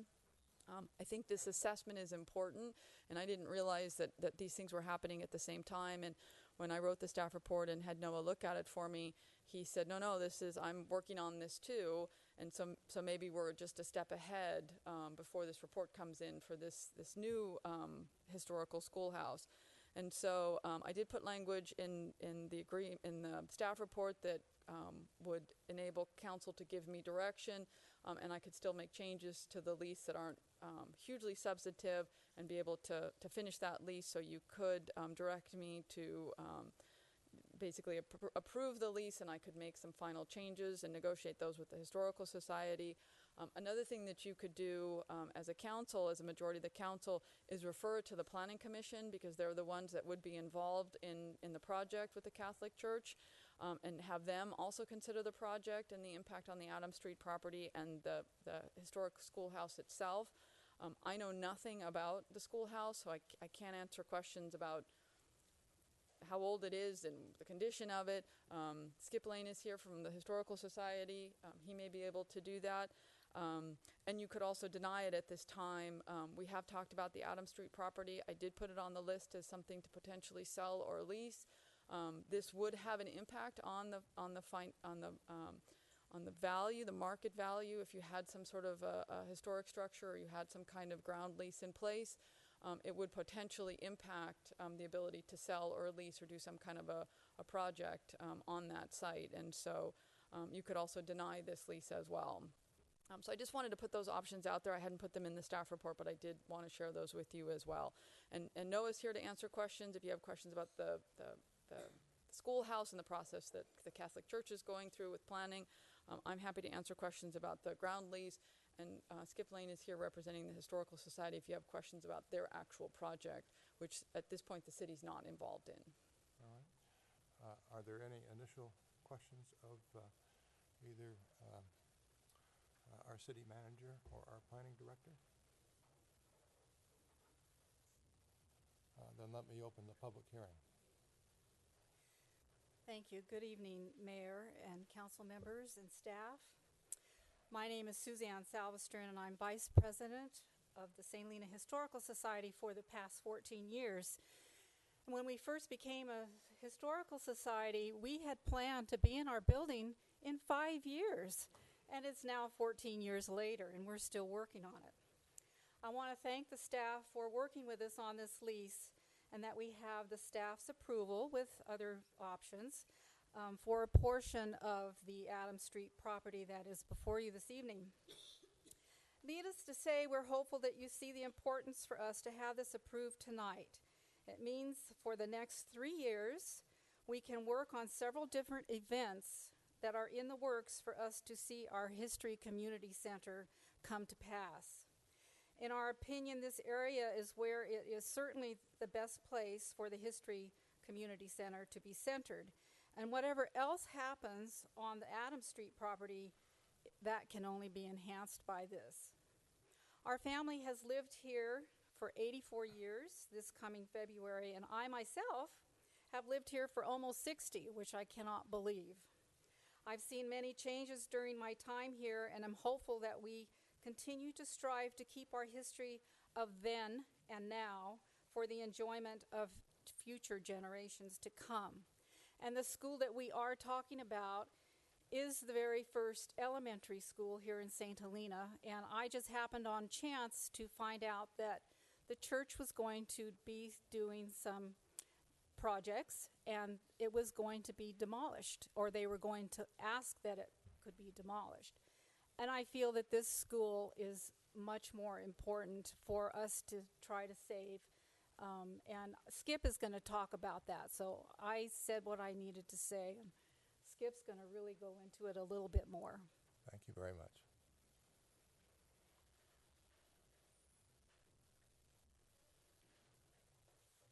Skip Lane, 18 Redondo Court, St. Helena. Actually, Jennifer and Suzanne have covered most of the points that I was going to make. As far as why the switch from Vineland to what is now the thrift store on the Catholic Church property, number one, the Hall Winery is apparently having some problems with the county in terms of whatever zoning changes they want, and our ability to move the Vineland School is totally dependent upon that negotiation. I spoke to a Hall Winery representative today, and they're not close yet. They're talking about lawsuits, so it may be that that's not a legitimate possibility. The Catholic school possibility is something that Suzanne's done a fair amount of research about. This school is older than Vineland. It was the first public elementary school in this town. It dates, a St. Helena Star article says that when the Star started publishing in 1874, this school was in business and had been for some time. So as a historical society, it's important to us to preserve a historic building like this. I'd like to just reiterate that this project of ours would cost the city nothing, would use about 3% of the Adams Street property, and I think would provide enormous benefits to this city in years to come. Thank you very much. Thank you. Is there further public comment?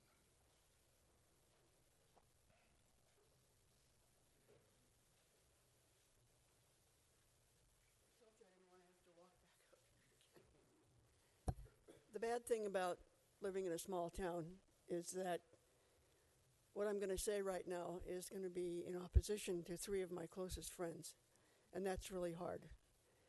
But 2 weeks ago, I wanted you folks to leave the Adams Street property as a key opportunity site for affordable housing, and 2 or 3 of you said, no, you can't do that. You can't do any specific thing on the Adams Street property until the visioning process for the entire 5.6 acres has happened. And if that philosophy still stands, then you can't grant the Historical Society's request to put that truly ugly building. And you know, I go to that church, and I've been in lots of meetings in that room. And the other one was cute. It kind of looked like a little old-fashioned schoolhouse. But this is a truly ugly building. And I would really encourage you not to put it on the Adams Street property. All right. Thank you. We only listen once here. Is there any other public comment? Yes, I just had a question. Has this building been formally classified as an historic premise, or as an historic building? Please look at the planning director. I think he can answer that question. The city, or the structure is not on any list of historic structures that the city have identified formally. Obviously, the age of construction, it is a historic structure, but it does not have that historic designation formally. Okay, because if it did, that might make it difficult to change in 3 years. Is that being pursued, or? There has been no formal discussion, as the city manager indicated, about this structure being located on the Adams Street parcel up until recent weeks, when it became apparent to the Historic Society that the structure was going to be demolished. Okay, thank you. All right. So I'm going to treat the Historical Society here as the applicant and invite you back as a rebuttal speaker. I just want you to know that the building, as it is now, is very ugly. But that is not what we're going to see when we move it, because the only thing that we will be taking are the original 2 rooms that were remaining of the public school. Other parts of it will not be coming, and we are going to put it back to where it looks like the school. Okay, thank you very much. Any further public comment? All right, let me close the public comment and invite council discussion, and I'll begin with you, Ms. Kroll. Well, as Pat said, this is one of the things, one of the difficulties in being in this position in a small town is you do have to make decisions that sometimes conflict with those of your friends. And Pat is right that I was one of the people that said I did not think we should have a mishmash approach to the Adams Street property. And I still feel that way, and I do believe that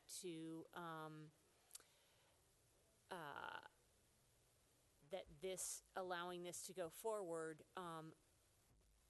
would conflict with my earlier decision. But also, I have some other issues too. The other issue I have is I've always said that I feel uncomfortable granting one nonprofit in our town preference over the other nonprofits. And I have been approached by other nonprofits that would like to have a similar deal here on the Adams Street property. And so if they got their wish, next thing you know, we would have 10 $1 leases on, and it would be not 3% of the property, but a larger portion, and we would have that mishmash approach. But mostly, I believe that it would be fiscally irresponsible for us to encumber this property given our dire financial straits, which is much different than when we had this discussion in October. And so we now know things about our financial health that we did not know then. If this property is one of our biggest assets, frankly, and if something catastrophic happened and we had to pay a judgment or something like that, and we needed to sell this property and we couldn't because it was encumbered by this $1 a year lease, we could be facing bankruptcy. And that is not something that I want to be responsible for. So I just think that given the time, given our finances at this moment, I can't go along with this. Mr. Doring. I've been going back and forth on this one. This is a tough call. I think the original visioning plan called for some kind of a joint community center, historical museum. So that's on a plan. Which is still something I would agree with. Mr. Doring, finish, please. So there is a plan. Apparently, we're not going by that plan. I've always thought that was a plan that's been sort of incorporated into our thinking, but maybe we need to revisit that at some point. Yeah, this is a tough call for me. I have experience on a similar situation in Calistoga with the Logie property, and we had a master plan in place. And then what happened was, over the years, that master plan sort of disintegrated, and folks would come one by one, and what it looks like now is entirely different than what the original plan was. So there was a little mishmash. I agree with the presenters and applicants that the notion of a historical museum is really important for St. Helena, and I think we can capitalize on it. I think my fundamental reservation is encumbering the property. I think you may overstate it a little bit in terms of what we could do with the Adams Street property if it was on there. But I don't think it adds value to the property. I think we need to keep our options open there in terms of what we can do with that property. So I have reservations about it. It's a close call for me, frankly. But I would probably, at this point, not support it. Mr. Pitts? Let's see if I can offer some counter arguments here. So, no, I appreciate that. So yeah, it's a close call for me. I think we can solve some of your concerns. I think the Historical Society has been I think the first to step up and say we want to be a catalyst here, and others do deserve to get fair treatment and be involved in a long-term project there if they want to be. We've had discussions. We've had a whole roundtable of discussion where we talked about collaboration being the new competition when it comes to raising funds to do this type of thing. We need a home to raise these funds where people can gather and look at some interim work that's been done. And I think this site, this building restored, could serve as that temporary home, such that the Historical Society can go out and actually start to generate the fundraising process. We need to master plan this property. I think that we're at a time where the library, RLS, Robert Louis Stevenson, Historical Society, and perhaps others are ready to pitch in maybe to a collaborative master plan of what that property could look like over time. Then we can figure out what is it really going to cost, and is it even remotely feasible, right? It's nice to talk about all these things, but how do we actually bite it off? I view this as temporary. Maybe instead of 3 years, we do one-year lease with extensions. Maybe we write in a clause that says if we decide as a council we need to sell that property, lease is cancelable, period, if we need to, because we're in a financial crisis. And the risk there is you put a lot of time and effort into doing something there, and then we decide we got to sell it. I think that might be a solution if it's acceptable to the applicant. So I do this. I do view this as a temporary thing, but maybe one of the conditions is that we do start a master planning process. Look at what we're going to do there. I know it's more work, but it's got to be funded by the groups that want to put things on that property. So it's been sitting. We've been carrying the debt on it for a long time. I think there's ways to create revenue generating opportunities on that site along with the community center that can be dual purpose. So if we're going to start talking about revenue generating, let's talk about it. So those are my thoughts. I'm supportive of it with conditions where we have the ability to cancel it in the event that we have a fiscal crisis and need to sell the property in a quick sale so that it's not encumbered. And that there's an understanding that it's staying there for any long period of time is subject to this master planning process that we're going to go through. So those are my thoughts. Appreciate your thoughts. I would just say I wouldn't have if we're going to go in that direction. I have no idea what the vote's going to be. I don't think we should have to give a reason for a termination clause. We should just have a right to terminate under the ground Which lease. we have right now, actually 180 days, right? Right. It is. But then who would bear the cost of removing the structure? It appears that they would under I think under Section 2. So Let me just make one quick factual comment here, and that is that, believe it or not, the Adams Street property is not encumbered, even though we owe whatever I said that's remaining for the property. What we managed to encumber when we purchased the property was the Carnegie Building and Crane Park. What I was referring to is when you're trying to sell something subject to being encumbered by a lease, that can be. Oh, I think okay. that's what Sharon was That's what I meant. Okay. We're referring to as encumbered well. because we have. Yeah. Very Right, because Okay. someone's got to buy it saying, I've got this I got tenant this. that's going to be there for another 2 years. Right, that's what I meant. All right. So, I'm in favor of the project as a temporary catalyst for the Historic Society, and I look at it as they brought a project forward last year, which actually acted as a kind of a glue to bring some of the community together. The community center group, the Historic Society, the Parks and Rec, almost all the groups that would be brought together for a community center at the Adams Street property. And I mean, I would only look at this as a temporary item, something that would get the Historic Society off of, on their feet, moving forward, and helping with getting Adams Street programmed. I think this kind of puts it forward a little bit closer than all the rhetoric that we've had in the past. And I mean, I agree with Pat. I think that the idea of a wedding center there as a revenue source is a great idea, but it needs to be incorporated with all the other ideas that the community has. So that's how I feel about it. All right. My turn.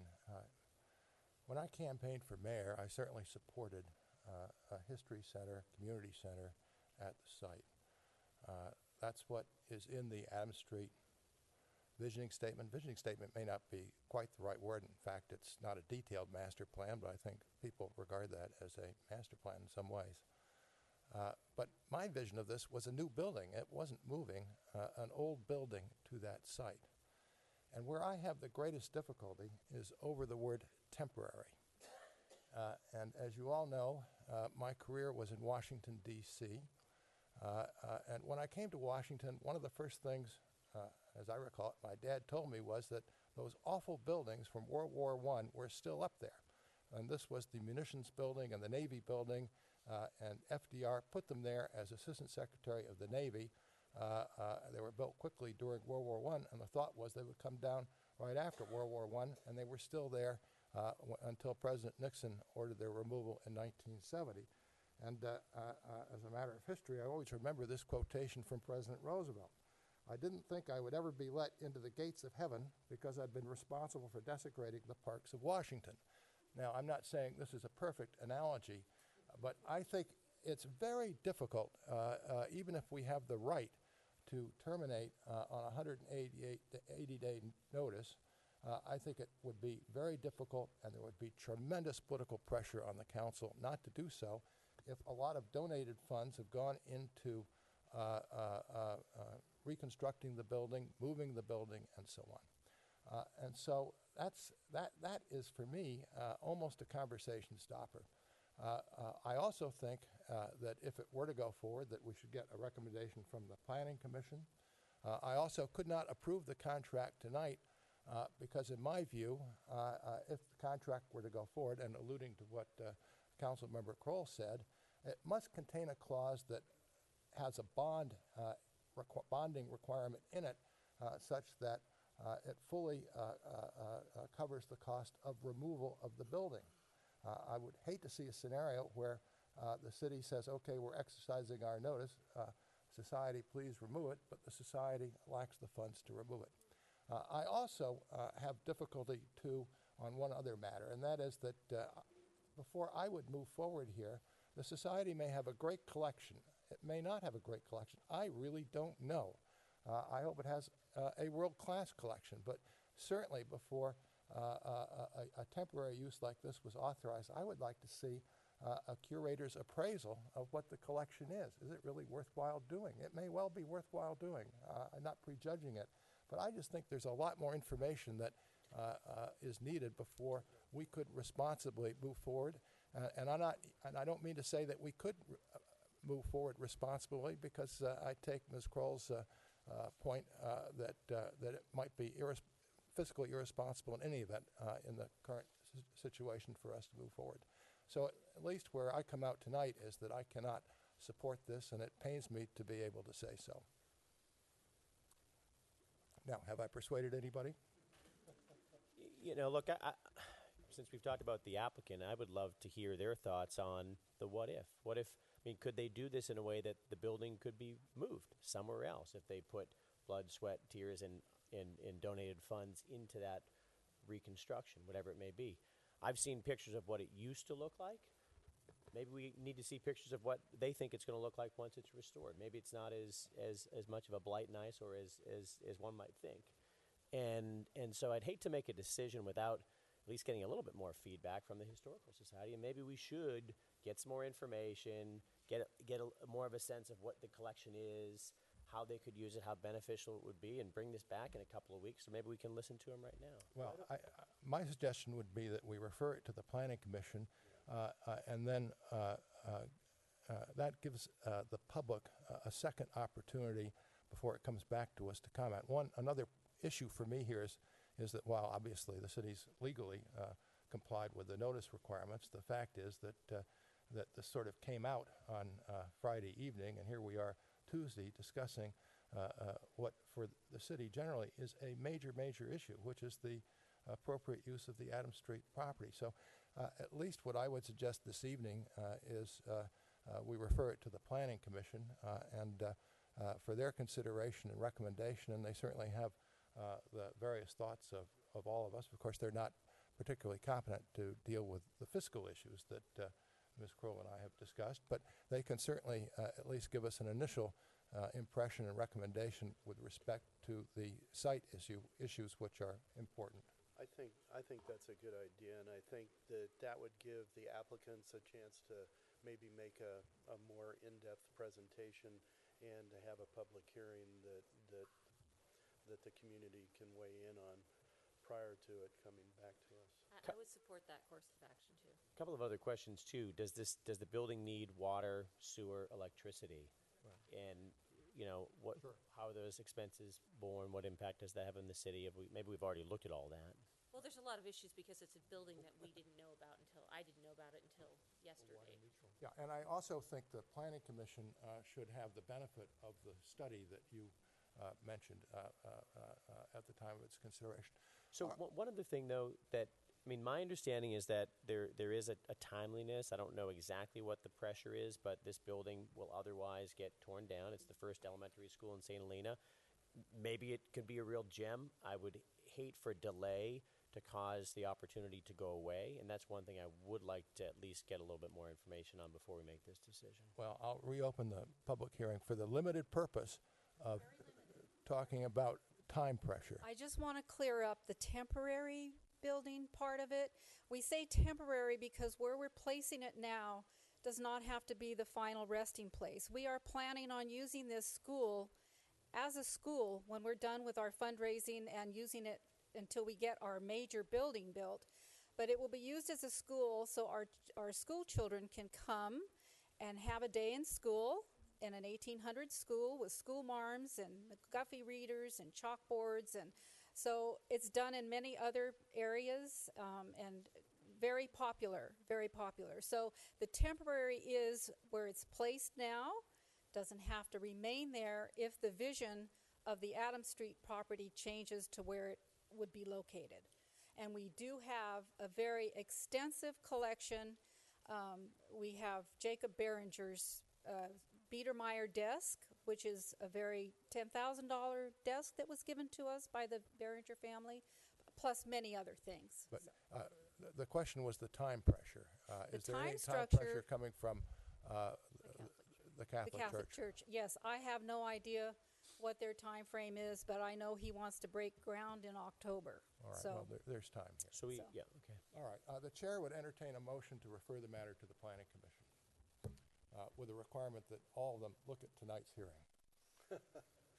You gonna force them? So moved. Is there, Second. So moved. I'll second that. Ms. Black? Councilmember Kroll, Yes. Vice Mayor White, Yes. Councilmember Doring, Yes. Pitts, Yes. Mayor Galbraith. Yes.